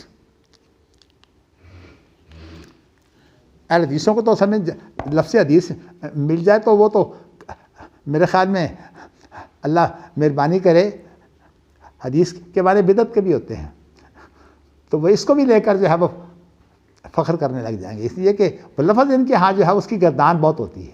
کاش کے حدیث کو سمجھنے کی کوشش کریں. ہاں جی نہیں، ظاہری اور بات ہے، ظاہری بھی اتنے نہیں ہوتے فضول. نہیں ظاہری تو کم از کم دیکھیے جو بات کرتے ہیں غلط بات ہے لیکن ڈنکے کی چوٹ کی ہے ابن حزم. ہاں جی وہ شعور سے کرتے ہیں، اگر وہ ظاہری ہیں تو شعور سے ہیں، ان کو آپ ظاہری کہتے ہیں. اہل حدیث اپنے آپ کو ظاہری کہلاتے نہیں ہیں. ہاں اب ماشاءاللہ ایسے لوگ ہو گئے ہیں جو اپنے آپ کو ظاہری کہلاتے ہیں. اب ایک تو محمد ظاہری خیر وہ تو عالم نہیں ہے، لیکن یہ ہے کہ وہ اپنے آپ کو ظاہری کہلا کر جو ہے وہ علماء میں شمار ہوتا ہے. تو اور بھی یہ جتنے ہیں زبیر علی زئی اور ان کے شاگرد تمام ظاہری ہیں. اور اسی طرح جو ہے وہ ہمارے حافظ عبدالسلام بھٹوی صاحب وہ بھی اللہ جان، یعنی ویسے لکھتے نہیں ہیں لیکن میرے ساتھ جب بھی بات ہوئی کہتے میں ظاہری ہوں. اور سید بدرالدین شاہ راشدی صاحب بھی مجھے کہتے تھے کہ میں ظاہری ہوں. اور اسی لیے ایک فتویٰ مجھے پیش آ گیا تھا، یہ جو یونیورسٹی آف لاہور کے جو بانی ہے نا، ان کے سسر تھے جو کمشنر رہے تھے وہاں باولپور کے، ان کا نام تھا چودھری بشیر. ان کو وہ مسئلہ پیش آ گیا تھا. تو اس مسئلے میں جو ہے وہ میں نے فتویٰ دیا تھا، لیکن وہ فتویٰ جو ہے وہ میں نے سید بدرالدین شاہ راشدی صاحب سے لکھوایا تھا. اگرچہ میں نے اس کے اندر کچھ تبدیلیاں کی تھیں، لیکن اس کی جو ہے وہ ابن عمر کی جو روایت ہے نا، جو حیض کے اندر انہوں نے طلاق دی تھی، تو اس کے اندر جو ہے وہ سید بدرالدین شاہ راشدی صاحب نے یہ فتویٰ لکھا تھا. لیکن چونکہ وہ میرے ساتھ ان کی بہت ملاقاتیں تھیں، بلکہ وہ حافظ اسماعیل روپڑی رحمۃ اللہ علیہ کے پاس آیا کرتے تھے، تو پھر کئی دن رہتے تھے یہاں بدرالدین شاہ راشدی صاحب. تو اس لیے میرے ساتھ ان کی ویسے وہ جیسے نوک جھوک ہو جاتی ہے نا ایک طالب علم کی عالم کے ساتھ، وہ بھی بڑی رہتی تھی. تو وہ بھی جو ہے وہ اپنے آپ کو کہتے میں تو نہ قیاس کو مانتا ہوں، نہ میں جو ہے وہ وہی جو تمام باتیں ہیں وہ ظاہری تھے، بلکہ انہوں نے عقیدت کے اندر جو ہے وہ ابن حزم کی کنیت اختیار کی ہوئی تھی، ابو محمد. اور ان کے مکتبہ جو وہاں سعید آباد میں تھا اس کا نام مکتبہ ظاہریہ تھا. پھر بعد میں وہ اصل میں جب سعودی عرب گئے ہیں نا، شروع میں تو وہ مولانا ثناء اللہ صاحب کے عامیوں میں تھے بہت زیادہ، لیکن جب وہاں گئے ہیں تو وہاں جا کر پھر انہوں نے جو ہے وہ عقیدہ جو ہے وہ صحیح سیکھا سعودی عرب میں جا کر. باقی تو میں نے آپ کو اس لیے تعارف کروا دیا کہ ان کی کتابیں موجود ہیں، تو اس لیے پتہ ہونا چاہیے. میں کوئی اب اس وقت خدا نہ کرے کوئی ظاہریوں کو برا نہیں کہہ رہا، لیکن تعارف ہونا چاہیے کہ فلاں آدمی ظاہری ہے. اب داؤد ظاہری بہت ہی پرہیزگار ہے اور عقیدہ سلفی بھی ہے ان کا، لیکن ہے ظاہری، اور بلکہ ظاہری شروع وہاں سے ہوتے ہیں. اصل دونوں نے بنیاد رکھی. جی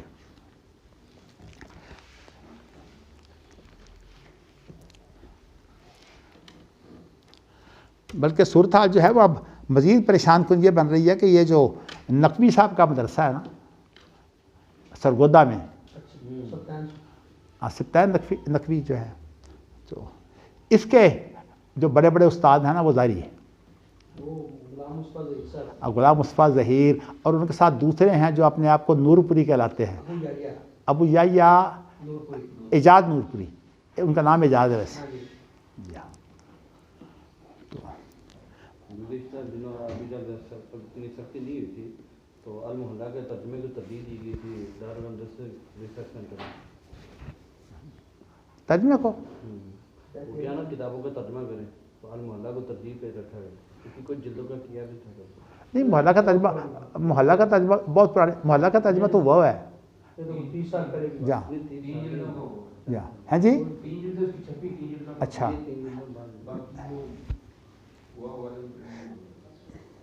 دیکھیے نا، زبیر علی زئی بہت پرہیزگار تھے. میرے پاس ماشاءاللہ کوئی 6 مہینے یا سال رہے ہیں یہاں ہمارے ادارے میں. میں الحمدللہ ان کی پرہیزگاری کی وجہ سے ان سے بہت محبت کرتا تھا، لیکن پرہیزگاری اپنی جگہ پر ہے. ویسے تو حافظ عبدالسلام بھٹوی بھی ماشاءاللہ پرہیزگار ہیں، میں پرہیزگاری کا تبصرہ نہیں کرنا چاہتا، لیکن بات یہ ہے کہ جو رائے ہے نا، جو ان کا موقف اور مسلک ہے، اس کی وضاحت اس لیے ضروری ہے تاکہ ہم جب بھی کسی کو پڑھیں تو ہمیں پتہ ہو کہ اس کا مسلک کیا ہے. تو یہ ویسے اللہ کا شکر ہے کہ سید بدرالدین شاہ راشدی صاحب نے جو کتابیں عقیدے پہ لکھی ہیں نا، وہ سعودی عرب سے واپس آ کر لکھی ہیں، اس لیے ان کے اندر میرا خیال میں بہت خیر ہے. لیکن پھر بھی جو فقہی مسائل ہیں ان کے اندر وہ ظاہری ہیں، اس لیے ہمیں پتہ ہونا چاہیے کہ فلاں ظاہری ہے. چلیے جی آگے چلتے ہیں. حدثنا عبد الاعلیٰ بن عبد اللہ، کیا نہیں، اعتراض یہ بنتا ہے کہ مسند کے لیے ضروری ہے کہ باقاعدہ اس کے اندر کوئی آدمی چھوٹا نہ ہو. امام بخاری کی جو شرط ہے نا نام میں ہی، وہ لفظ مسند موجود ہے. تو اب یہ روایت جو ہے، یہ بظاہر اگرچہ میں اس کی دوبارہ اور تحقیق کروں گا، مجھے بات یہ ہے کہ تحقیق کا موقع نہیں ملا. یہ روایت جو ہے یہ خالد بن مخلد کی روایت تو معلق ہے، اور اس کے بعد جو ورقا ہے وہ ان کی روایت جو ہے وہ بھی معلق ہے. تو دونوں معلق ہیں، معلق سے معلق کو ترجیح دی جا رہی ہے، اور روایت مسند نہیں ہے. مسند کا معنی یہ ہے کہ خالد بن مخلد سے امام بخاری نے روایت کی، اس کی صراحت نہیں ہے. اور آپ کو پتہ ہے کہ امام بخاری کے لیے تو یہ شرط ہے کہ دونوں کی ملاقات بھی ہو.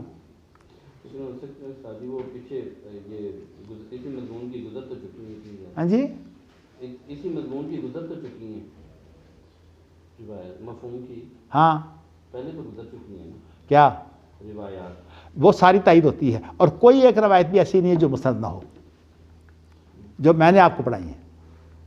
اتنی مسانید کے بعد نہیں، میں نے جو پڑھائی ہیں آپ تک نہیں آئی مثال، چونکہ میں الحمدللہ ہر چیز میں غور کر کے. اب دیکھیں نا، اب یہاں مجھے آ کر پہلی مثال ملی ہے کہ میں نے ابھی آپ کو کہا کہ اس کو چھوڑ دیں، اس لیے کہ میں بعد میں اس کی تحقیق کروں گا. اللہ تعالیٰ مجھے کوئی نہ کوئی میری مدد کریں گے انشاءاللہ، مجھے امید ہے انشاءاللہ، اس لیے کہ میں اپنے رب کے ساتھ اچھا عقیدہ رکھتا ہوں. اندہ ظن عبدی بھی کہتے ہیں. چلیے جی، لیکن یہ روایت جو ہے نا، میں نے آپ کو بتایا کہ یہ جو ہے یہ مسند نہیں ہے روایت.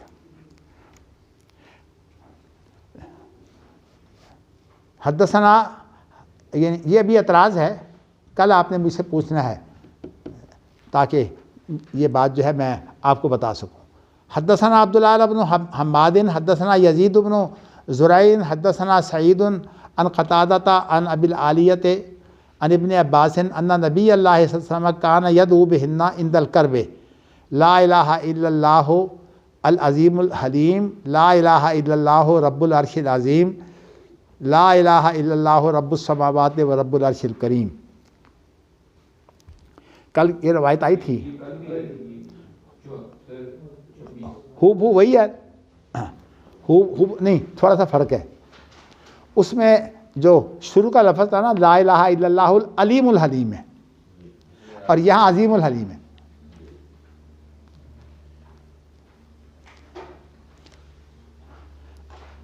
اچھا، اس کے اندر امام بخاری کیا بتانا چاہتے ہیں؟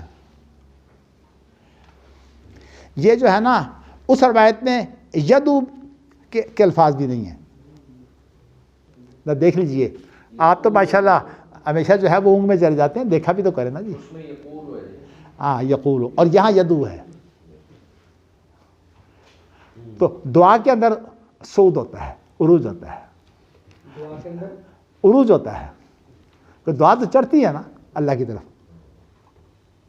تو اس لیے امام بخاری جو ہے وہ صعود کے اندر اس روایت کو لائے ہیں، اور اس روایت کو صرف عرش کے ثبوت کے لیے لائے، عرش کے اس بات کے لیے لائے ہیں، اور اس کو لائے ہیں صعود کے بعد، کیونکہ اس کے اندر یدعو بہ کا لفظ ہے کہ اللہ کے رسول جو ہے وہ اپنی بے چینی کے وقت یہ دعا کیا کرتے تھے.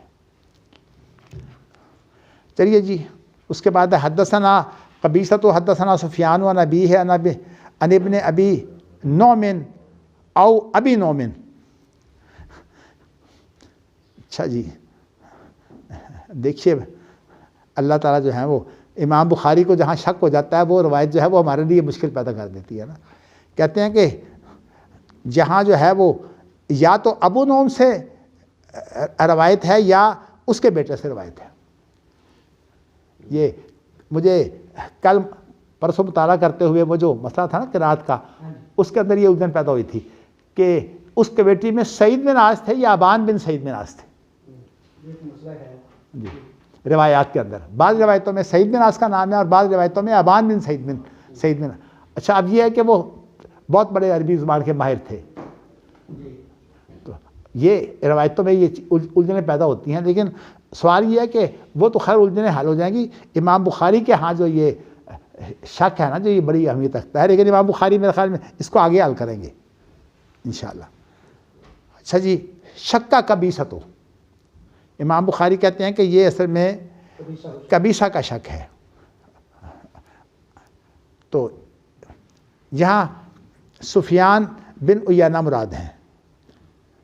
سفیان بن عیینہ اپنے باپ سے، کیا مطلب عیینہ سے روایت کر رہے ہیں، اور وہ پھر عیینہ جو روایت کر رہے ہیں وہ کر رہے ہیں یا ابی نعم کے بیٹے سے یا ابو نعم سے. اور یہ جو ان کا قبیصہ جو ساتھی ہے نا سفیان بن عیینہ کا، کون؟ نہیں، لیکن یہ جو روایت کر رہا ہے یہ سفیان سے نہیں کر رہا. نہیں نہیں، دیکھیے نا جی، نہیں، اچھا ہاں ہاں ہاں ہاں یہ ٹھیک ہے.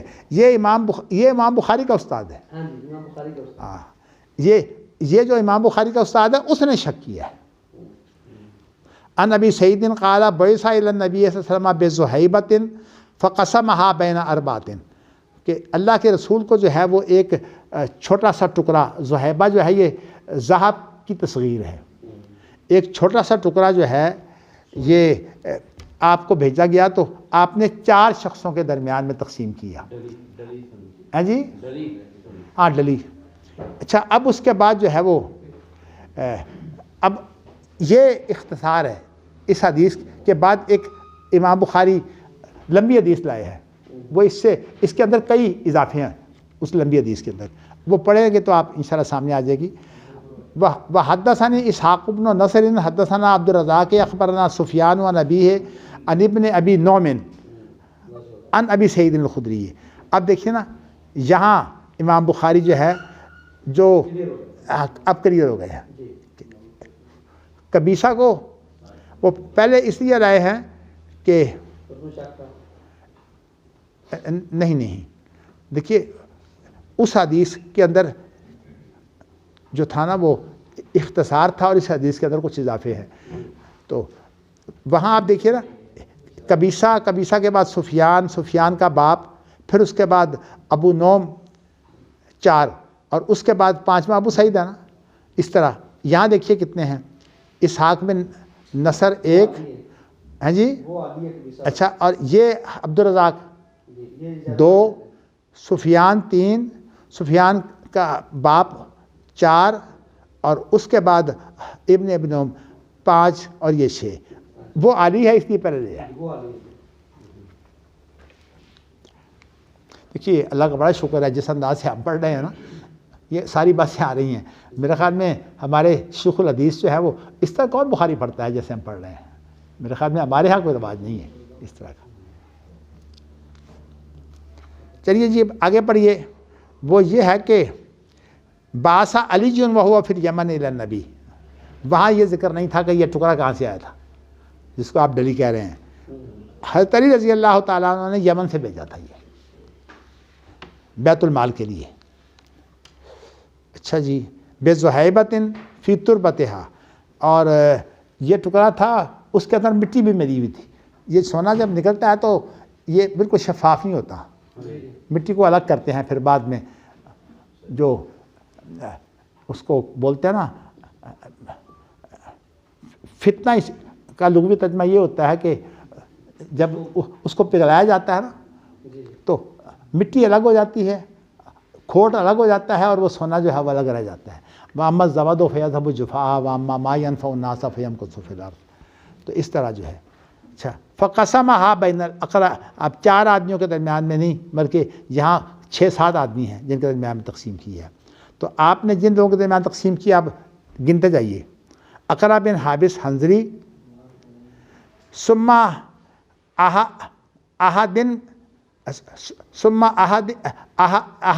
احد بنی مجاشعین 2،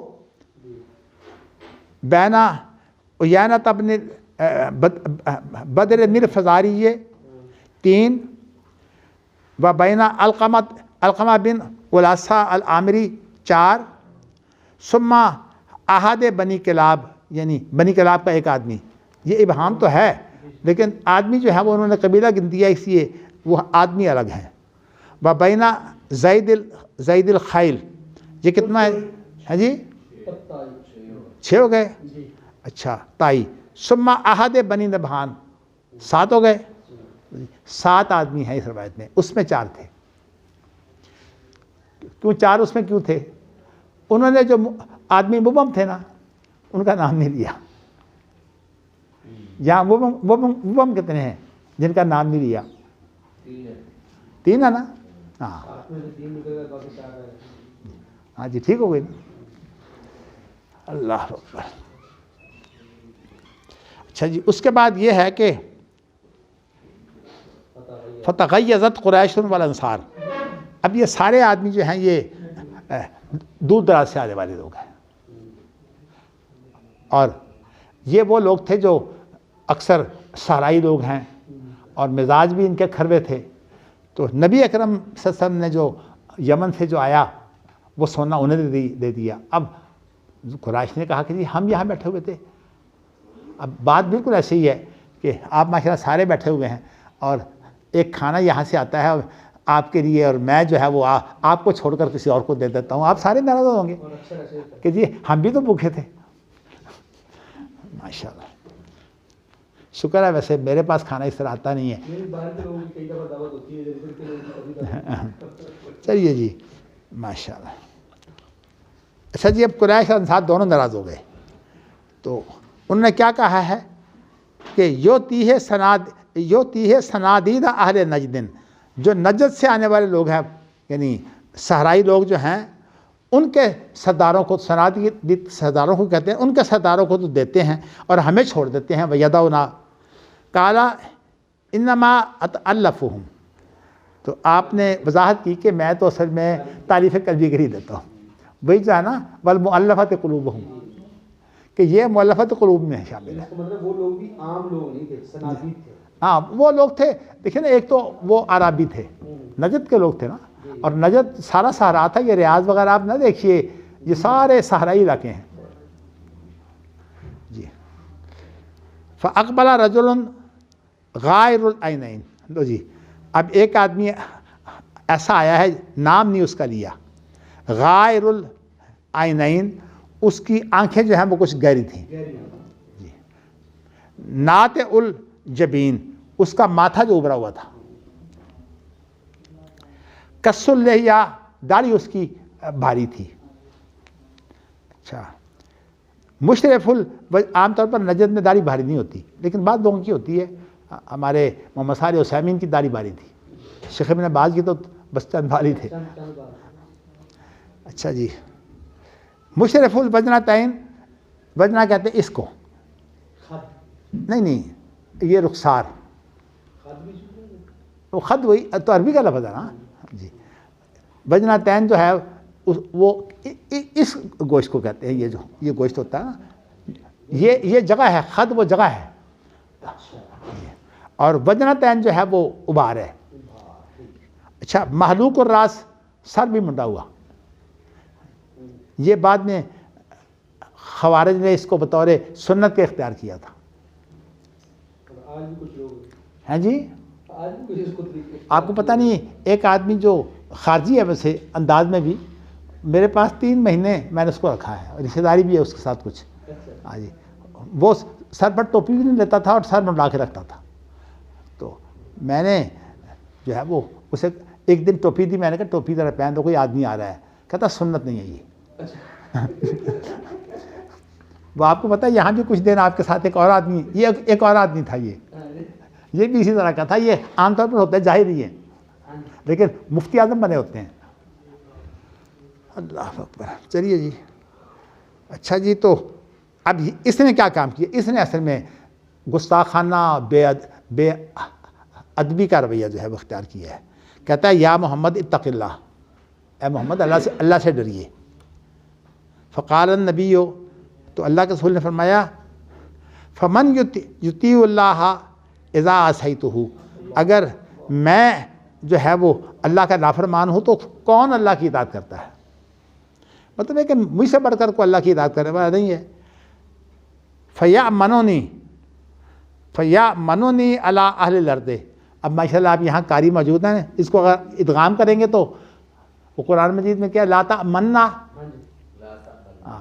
وہاں اشمام کی بات ہے نا، یہ آپ کے قاریوں کا مسئلہ ہے، لیکن میں نے بھی جو ہے وہ رسم الخط کے اندر یہ چیزیں ساری پڑھی ہوئی ہیں۔ رسم الخط میں نے جو ہے وہ عربی زبان میں اصول اکبری کے آخر میں بہت اچھی چیزیں ہیں، میں نے شرح اصول اکبری پڑھی تھی نا عربی میں، تو اس کے آخر میں رسم الخط کی یہ ساری باتیں، چونکہ یہ جو خاص طور پر قراتوں کے اندر جو گرامر کے قواعد آتے ہیں، چونکہ میری اللہ کا شکر ہے گرامر میری بہت اچھی تھی، تو اس لیے مجھے یہ خیال تھا کہ مجھے قرات پڑھنے کی ضرورت ہی نہیں ہے، لیکن خیر ویسے میں نے پڑھی نہیں ہے، بعد میں اندازہ ہوا کہ نہیں، قراتیں تو چونکہ ثابت ہے الگ، اس کے ثبوت کی ضرورت ہے، اس لیے میں اس کو پڑھ لیتا ہوں، لیکن میں پڑھ نہیں سکا۔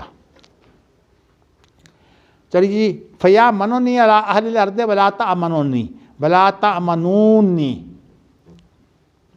وَلَا تَأْمَنُونِّي، یہ نون کی شد ہے، کیونکہ نون گرانے کے لیے کوئی ایسا عامل نہیں ہے پیچھے۔ اچھا، اس کے بعد پھر لفظ ہے فَسَالَ رَجُلٌ مِّنَ الْقَوْمِ قَتْلَهُ، تو قوم میں سے، ان لوگوں میں سے جو موجود تھے وہاں، ایک آدمی نے آپ سے سوال کیا کہ میں اس کو قتل نہ کر دوں، کیونکہ نبی اکرم صلی اللہ علیہ وسلم غصے میں آ گئے تھے نا۔ مجھے اللہ تو مجھے زمین والوں پر جو ہے وہ امین جانتا ہے، اور تم مجھے امین نہیں جانتے۔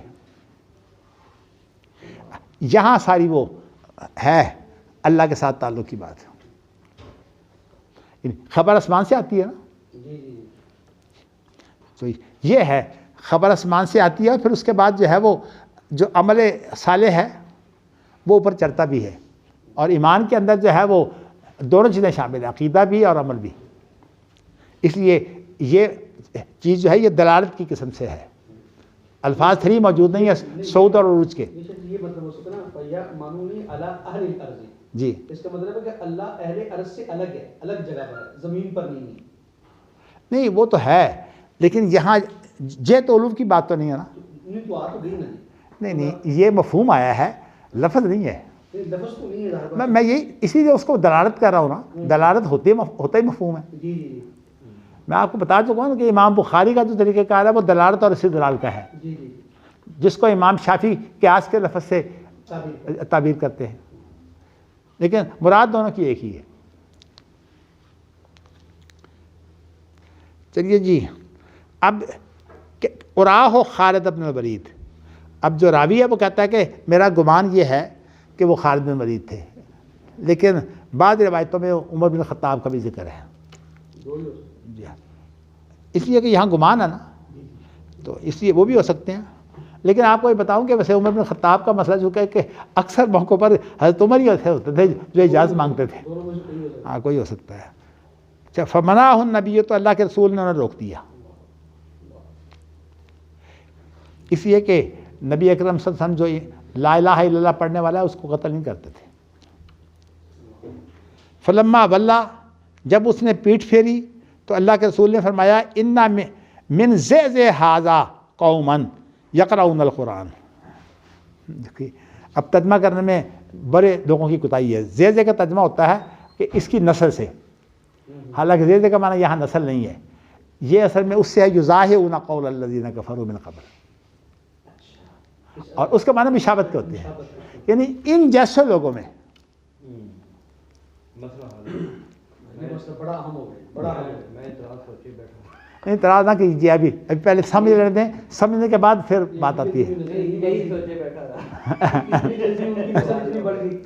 آپ کو میں آپ کو بتاؤں کہ قرآن مجید ایک جگہ لفظ ہے اشیاءکم عین کے ساتھ، وہ شیعہ کی جمع ہے. شیعہ کہتے ہیں ایک طرح کے لوگ، ایک مزاج کے لوگ. مزاج کے یا ثقافت کے؟ ثقافت، اصل میں ثقافت بھی تو اسی مزاج کا نام ہے نا، جو معاشرتی مزاج ہوتا ہے اس کو کہتے ہیں شیعہ. تو اصل میں ایک مزاج کے جو لوگ ہوتے ہیں نا ان کو شیعہ کہتے ہیں. تو شیعہ نے اپنا نام شیعہ اس لیے رکھا ہے کہ یہ مزاج کے اعتبار سے جو ہیں یہ اللہ کے رسول کے ساتھ ہے، اور یہی وجہ ہے کہ جو شیعہ کا اصول حدیث ہے نا، اہل بیت کے ساتھ چلو نہیں اہل بیت کی بات اور بات ہے. اصل بات جو ہے وہ شیعہ خود اپنے آپ کو بھی شیعہ کہتے ہیں، اہل بیت کو خالی شیعہ نہیں کہتے. اصل میں اس کی وجہ یہ ہے کہ شیعہ کے ہاں کوئی شخص جو ہے اس کی بنیاد ثقافت کی کیا ہے؟ اہل بیت کیا؟ نسل در نسل. اس لیے آپ میری بات سن لیتے تو بہتر تھا. آپ رک گئے. نہیں میں رک تو گیا تھا، لیکن صرف اس لیے تاکہ آپ بولیں، پتہ لگے کہ آپ ماشاءاللہ کتنا مطالعہ رکھتے ہیں. میں نے ایک شخص نے تھیسس لکھا اس پر، میں نے اس سے پوچھا، اس کو بھی نہیں پتا تھا. چونکہ میں مطالعہ جب کرتا ہوں بہت گہرائی میں کرتا ہوں، تو میں نے شیعہ کی کتابیں پڑھی ہوئی ہیں ان کے اصول پر، اگرچہ مضمون تو میں نے ابھی تک نہیں لکھا. انہوں نے یہ کہا ہے کہ ہمارے نزدیک ثقافت اس میں ہے کہ وہ اس کا ساتھی تھا جھگڑوں میں. یہ ہماری ثقافت ہے کہ جن لوگوں کے جھگڑے ہوئے ہیں، آپ کو پتہ ہے کہ یہ بنو ہاشم کے جھگڑوں کی ایک لمبی تاریخ ہے جس کے اندر حضرت حسین رضی اللہ تعالیٰ عنہ کا واقعہ بہت اہم ہے. تو ان کے نزدیک سکہ آدمی وہ ہے جو کسی کا ساتھی ہو بس. خواب ان اللہ یحیی الدین برجل فاجر جو ہے ان کے نزدیک وہ اعلیٰ درجے کا شیعہ ہوگا. تو اس لیے یہ اہل سنت کے ہاں مشن ہے. کوئی کسی کا ساتھی ہے کہ نہیں یہ الگ بات ہے. اہل سنت کا جو اصول ہے وہ کیا ہے کہ مشن کا ساتھی ہو. اور شیعہ کے ہاں ایک تو مسئلہ نا ولایت کا، اس کے لیے شرط ہے کہ وہ اہل بیت پہ سے ہو. ہاں یہ جو مسئلہ ہے نا نہیں اجماع کے لیے ان کی شرط یہ ہے کہ ائمہ اہل بیت میں سے کسی کا وہ قول ہو وہ اس کی تائید کرے. اگر ائمہ اہل بیت کا کوئی آدمی شامل نہیں ہوگا ان کے نزدیک اجماع ہوتا ہی نہیں. اس پر وہ عقل کو ترجیح دیتے ہیں. ویسے وہ اجماع کی جو تعبیر کرتے ہیں وہ فقہی مسئلے پر اتفاق کی کرتے ہیں. جی وہ کہتے ہیں کہ اس کے لیے شرط ہے کہ اس کے اندر کوئی نہ کوئی امام شامل ہو. لیکن اب ان کی امامت کی صورت آ رہی ہے، انہوں نے شرط کیسے پوری کرنی ہے؟ 12واں امام غائب ہے اور سینکڑوں سال ہو گئے ہیں. جی وہ انہوں نے ایک آدمی کو بنایا ہوا ہے کہ یہ اس سے لیتا ہے، حالانکہ یہ سارا بغیر ثبوت کے ہے. ان کے ہاں جو غیبوبت کا مسئلہ ہے نا وہ تمام شیعہ میں پایا جاتا ہے سوائے زیدیوں کے. اثنا عشری اسماعیلی ہے، وہ تو غیبوبت کا قائل ہے. وہ تو اسماعیلی کہلاتے اس لیے ہیں کہ جعفر صادق کے بڑے بھائی ہیں اسماعیل، وہ فوت ہو گئے تھے باپ کی زندگی میں، محمد باقر کی زندگی میں. نہیں وہ تو بعد میں ہے، وہ بعد میں ہیں. اصل میں اسماعیل جو تھے نا، یہ اسماعیل بن محمد جو ہیں یہ امام باقر کے بیٹے ہیں اور بڑے بیٹے ہیں. یہ ان کی زندگی میں فوت ہو گئے تھے. وہ کہتے ہیں فوت نہیں ہوئے، غائب ہوئے ہیں. اس لیے اسماعیلی جو ہیں وہ مانتے ہی نہیں، کیونکہ فقہ جو ہے ان کی ساری امام جعفر صادق سے آتی ہے نا، اثنا عشری کی. یہ 12 امامی ہیں، وہ 6 امامی ہیں. یہ جو بوری ہیں وہ بھی، اور جو آغا خانی ہیں دونوں. اس لیے بوریوں کے ہاں تو کچھ بعض اسلامی جو عمل ہے وہ ان کو مانتے ہیں، لیکن آغا خانی نہیں مانتے. آغا خانی تو نماز بھی نہیں پڑھتے، حج بھی نہیں کرتے. حج بھی ان کے ہاں تو حج بھی نہیں ہے. لیکن میرے خیال میں بوری کو تھوڑا سا ان کا فرق ہے، لیکن ہیں یہ دونوں اسماعیلی، امام کی غیبوبت کے قائل ہیں. 6 امامی ہیں، دونوں اسماعیلی کراتے ہیں. ایک کا نام ہے مستالیہ، دوسرے اسی طرح ان کے جو بڑے ہیں نا 2 بھائی ہیں اصل میں، ایک مستالیہ ہے اور ایک کا نام مجھے اس کو دے میں نہیں. مستالیہ وہ آغا خان نہیں ہے نا، ان کی اولاد میں جو ہوتا ہے آغا خان وہ ہوتا ہے مستالیہ. تو بوری جو ہے وہ اصل میں یہ جو دوسری قسم ہے نا، ان کا ایک فرقہ ہے الگ. ان کا مرکز جو بمبئی میں ہے نا، اس لیے انہوں نے جو اپنی یونیورسٹی بھی بنائی ہے وہ بمبئی میں بنائی ہے. آغا خانی تو چونکہ وہ اپنے آپ کو اس کو مقام ملا ہوا ہے نا، اس کو تو صدر مملکت کا پروٹوکول ملا ہوا ہے کہ جب وہ کہیں جاتا ہے تو اس کا استقبال یوں ہوتا ہے جیسے وہ صدر مملکت ہو. تو اس لیے بات لمبی ہو جائے گی. چلیے جی، اس کے بعد کیا ہے کہ ان من ذیذ ھذا قوما یقرؤون القرآن، ان جیسے لوگوں میں. ورنہ دیکھیے نا صورتحال یہ کہ خارجی اس کی نسل سے کوئی خارجی تو زیادہ دور نہیں ہے، تو نسل کی تو بات ہے ہی نہیں صحیح. ان جیسے لوگوں میں جو ہے وہ کچھ لوگ ہوں گے جو قرآن کو پڑھیں گے، لا یجاوز حناجرہم، وہ ان کے حلقوں سے نیچے نہیں اترے گا. ویسے میں کوئی فتویٰ خطرناک تو نہیں دیتا، لیکن ایک حدیث صحیح میں نے پڑھی ہے ابن کثیر کے شروع میں، کہ جو اللہ کے رسول نے فرمایا کہ بعض لوگ قرآن کو یوں پڑھیں گے جیسے تیر کی طرح تک کر کے پڑھیں گے، تیر کی طرح. اور ہمارے بہت سے قاری جو ہیں وہ تیر کی طرح پڑھتے ہیں. اور یعنی ایسی روایت موجود ہے کہ تیر کی طرح قرآن کو پڑھنا منع ہے. لیکن ہمارے قاریوں نے تو بہت سے مسائل نکال لیے ہوئے ہیں. ایک تو یہ پڑھنے میں تیر کی طرح تک کر کے پڑھتے ہیں، دوسرا ان کا اور مسئلہ ہے، ان کے ہاں وقف اور ابتدا کی کوئی اہمیت نہیں ہے، جہاں سانس ٹوٹ جائے وہ وقف ہے.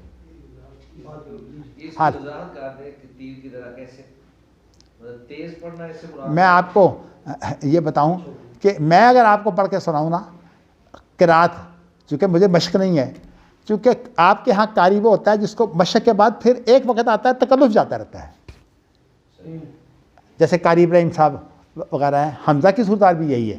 حمزہ کے بارے میں کویت میں پہلے شروع میں یہ انہوں نے کہا تھا کہ ان کی تلاوت میں تکلف بہت ہے، لیکن حمزہ نے کہا کہ میں قراتیں پڑھتا ہوں، جب قراتیں پڑھتا ہوں تو اس کے اندر تو تکلف آئے گا.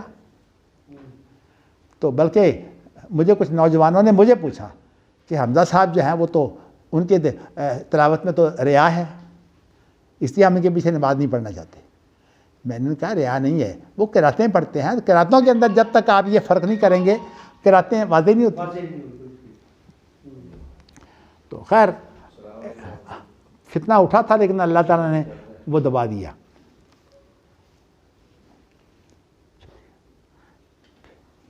اچھا جی، اس کے بعد یہ ہے کہ یمرقون من الاسلام مروق السہم من الرمیۃ. رمیہ اس شکار کو کہتے ہیں جس کو تیر مارا جائے، جس کی طرف تیر پھینکا جائے تو اس کو کہتے ہیں رمیہ، یعنی جو نشانہ ہوتا ہے. تو اس کو وما رمیت اذ رمیت ولکن اللہ رما. تو ہیں جی، رمیہ کمان کو کہیں گے، کس کو؟ تیر کمان سے نکل جاتا ہے. آپ کہہ رہے ہیں جس کو تیر مارا جاتا ہے رمیہ کمان ہو گئی نا. اچھا جیسے زبان کہتے ہیں نا ہم زبان سے لفظ نکل جائیں گے کمان سے تیر نکل جائیں. آپ کو اللہ جزائے خیر دے. مجھے یہ مغالطہ ہوا تھا اس لیے کہ رمیہ سے مراد جو ہے وہ شکار ہے. اسی لیے مجھے مغالطہ یہی ہوا تھا لیکن آپ کی چونکہ تحقیق ہے اس لیے اپنے سے چھوٹے سے بھی بات کو جو ہے وہ لینا چاہیے. آپ ماشاءاللہ کتنی دفعہ مجھے جو ہے وہ کوئی لقمہ دیتے ہیں میں مانتا ہوں. میرا خیال یہ ہے کہ ان کی بات درست ہے. مجھے بھی یاد آ گیا ہے ان کی بات درست ہے. جیسے تیر کمان سے نکلتا ہے. لیکن اصل میں پتہ ترجمہ اس کا کیوں کیا جاتا ہے؟ اس کا ترجمہ یہ اسی کیا جاتا ہے کہ کمان سے نکلتا ہے تو اس کے ساتھ بھی خون نہیں ہوتا. لیکن یہاں یہ مراد نہیں ہے. یہاں مراد یہ ہے کہ جب تیر جو ہے وہ زیادہ تیز ہو نا تو جو جانور جو ہے وہ پتلا ہو تو اس کے اندر سے تیر نکل جاتا ہے. اچھا اس تیزی کی وجہ سے اس کے ساتھ خون نہیں لگتا. خون تھوڑی دیر بعد نکلتا ہے. تو اس لیے ترجموں میں بات یہی ہے کہ اس سے مراد جو ہے وہ شکار ہے. لیکن قرآن ان کے حلق سے نیچے نہیں اترے گا. وہ اسلام سے اس طرح نکال کر پھینک دیے جائیں گے جس طرح تیر شکاری جانور میں سے پار نکل جاتا ہے. ہاں یہاں پھر رمیہ سے مراد شکاری جانور ہے. اگر آپ لیتے ہیں نا کہ رمیہ سے مراد کمان ہے تو پھر یہ مفہوم نہیں بنے گا. پھر مفہوم یہ بنے گا کہ وہ جس طرح تیر کمان سے نکل جاتا ہے وہ اسلام سے ایسے نکل جائیں گے دور چلے جائیں گے. تیر دور چلا جاتا ہے اور جی عام طور پہ مانا یہ کیا جاتا ہے کہ اس کے اندر خون اور یہ چیز نہیں لگتی. جی یعنی اسلام کا ان پر اثر کوئی نہیں ہوتا. اصل میں پتہ بات کیا ہے یہ ترجمہ ہی کیا جاتا ہے کہ کئی روایتیں جو ہیں ان کا انداز یہی ہے. لیکن اس روایت کے اندر جو ہے وہ ان کا مفہوم مجھے زیادہ واضح نظر آ رہا ہے. شکار والا نہیں وہ آپ کو بتاؤں کہ ماشاءاللہ قاری صاحب جو ہے نا وہ چلیے میں تو سمجھتا ہوں کہ انسان کو قاری صاحب ظاہر ہے مجھ سے چھوٹے بھی ہیں شاگرد بھی ہیں تو اس اعتبار سے میں تو اس کے لیے تیار رہتا ہوں کہ مجھے بات کو سمجھ آ جائے فوراً مانوں. جی اللہ تعالیٰ جو ہے وہ ہمیں توفیق دے. جی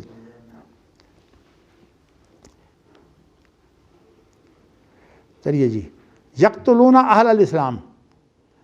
دیکھو نا اب انہوں نے کتنی اچھی توجہ کی ہے مصطفیٰ صاحب نے.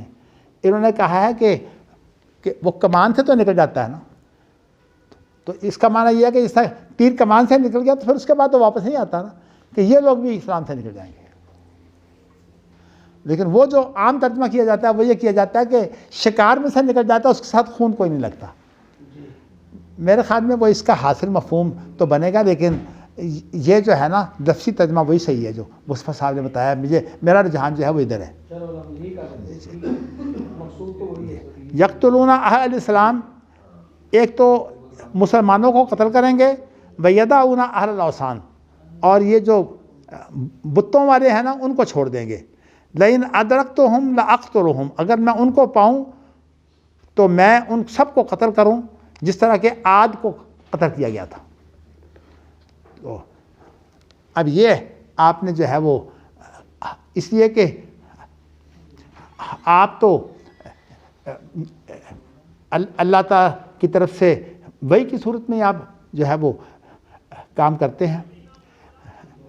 لیکن یہ مسئلہ بعد میں بڑا اختلافی ہو گیا ہے کہ کیا خوارج کو جو ہے وہ قتل کیا جا سکتا ہے. خاص طور پر جو قرون وسطیٰ کے اندر ابن تیمیہ وغیرہ کی رائے یہ ہے کہ نہیں. وہ تو خوارج معتزلہ جہمیہ رد تو ان کا بہت کرتے ہیں لیکن کہتے ہیں یہ کافر نہیں ہے. اس میں وجہ بھی تو آ گئی ہے نا. ان کو قتل اس وقت ہوگا یقتلون اہل الاسلام جب یہ کریں گے یہ جیسے حضرت علی نے کیا تھا. جب وہ بات آپ کو بتاؤں کہ حضرت علی نے انہیں کہا گیا تھا کہ آپ کو عبد الرحمن ابی ملجم جو ہے وہ قتل کرنا چاہتا ہے. تو حضرت علی نے کہا تھا مجھے قتل کیا تو نہیں میں اس کو کیسے پکڑ سکتا ہوں. جیسے انہوں نے صحابی کو وہ شہید کر دیا تھا خوارج نے تو حضرت علی نے کہا تھا اب تمہارے ساتھ ہم قتال کریں گے. جی ہاں تو جب وہ یہ کریں گے اس وقت ان کے خلاف قتال ہوگا مگر نہ فکری دعوے کی بنیاد پر نہیں. لیکن آپ کو یہ بات بتاؤں کہ یہ واو جمع کا نہیں ہے. یہ واو عاطفہ ہے. اگر یہ واو جمع کا ہوتا تو یہاں نون ثقیلہ یہ نون جو ہے اعرابی گر جانا چاہیے. تو نا کیسے آتا ہے لا تاکل السمک سمک لا تاکل السمک واللبن ماں کے معنی میں ہے کہ مچھلی اور جو لبن ہے وہ اکٹھا استعمال نہ کرو. اس کو واو جمعیت بھی کہتے ہیں. واو آپ ذرا گرامر کی طرف آئیے نا. اس عبارت کا یہ ترجمہ جو ہے یہ بنتا نہیں ہے, لیکن فتویٰ کے وقت آپ اس سے فائدہ اٹھا سکتے ہیں. واو عاطفہ ہے. یہ واو عاطفہ کی وجہ سے یہ نون اعرابی موجود ہے نا. اگر واو جمع کا ہو تو نصب کی صورت میں بھی نون گر جاتا ہے نون اعرابی جو ہے. یہ بحث اس موقف پہ کیسے اثر انداز ہاں جی یہ بحث اس موقف پہ کیسے اثر انداز ہوتی ہے؟ کیا بات؟ یہ جو آپ فرما رہے ہیں گرامر والی بحث جو گرامر کا تعلق تو عربی زبان کی عبارت سے ہوتا ہے. عربی زبان کی عبارت جو ہے اس سے تو یہ بات نہیں نکلتی, لیکن دیگر احادیث سے اگر ہم نکال لیں اور حدیثیں ملائیں تو اور بات ہے. لیکن اصل بات یہ ہے کہ ابن تیمیہ وغیرہ نے ان کو کافر نہیں کہا. وہ کہتے ہیں کہ معتزلہ ہوں جہمیہ ہو یہ غلط تو ضرور ہیں, ہم کہیں گے کہ یہ غلط ہیں, لیکن ان کی غلطی اجتہادی ہے, اور اجتہادی غلطی کی بنا پر جو ہے وہ کسی کو قتل نہیں کیا جاتا. اسی لیے امام بخاری نے ایک باب باندھا ہے کہ جو تعویل کرے, تعویل کی بنیاد پر جو ہے کسی کا قتل جائز نہیں ہے. اس میں حاتب بن ابی بلتہ کا واقعہ بیان کیا ہے. وہ بھی اور ان کی مثالیں بھی خوارج کی مثالیں بھی دی ہیں. بس میں نے آپ کو اشارہ کر دیا تاکہ بات جو ہے نا وہ زیادہ لمبی نہ ہو. آپ تو آج تو 2:30 ہو گئے ہیں ماشاءاللہ. چلیے چھوڑیے, ایک حدیث پھر پڑھ لیتے ہیں تاکہ یہ ختم ہو جائے. کوئی بات رہ جائے گی تو انشاءاللہ کل اس میں سے لے لیں گے. حدثنا عباس بن الولید حدثنا وکیع عن الاعمش عن ابراہیم التمیمی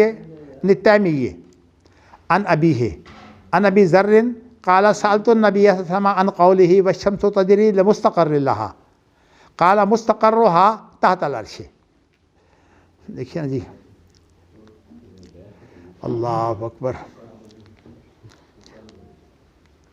یہاں یہ ہے کہ ابو ذر یہ بیان کرتے ہیں کہ میں نے اللہ کے رسول سے پوچھا کہ اس آیت کی تفسیر کے بارے میں, والشمس تجری لمستقر لها, تو آپ نے کہا کہ مستقرها تحت العرش, کہ اس کا جو ٹھکانہ ہوتا ہے وہ عرش کے نیچے ہوتا ہے.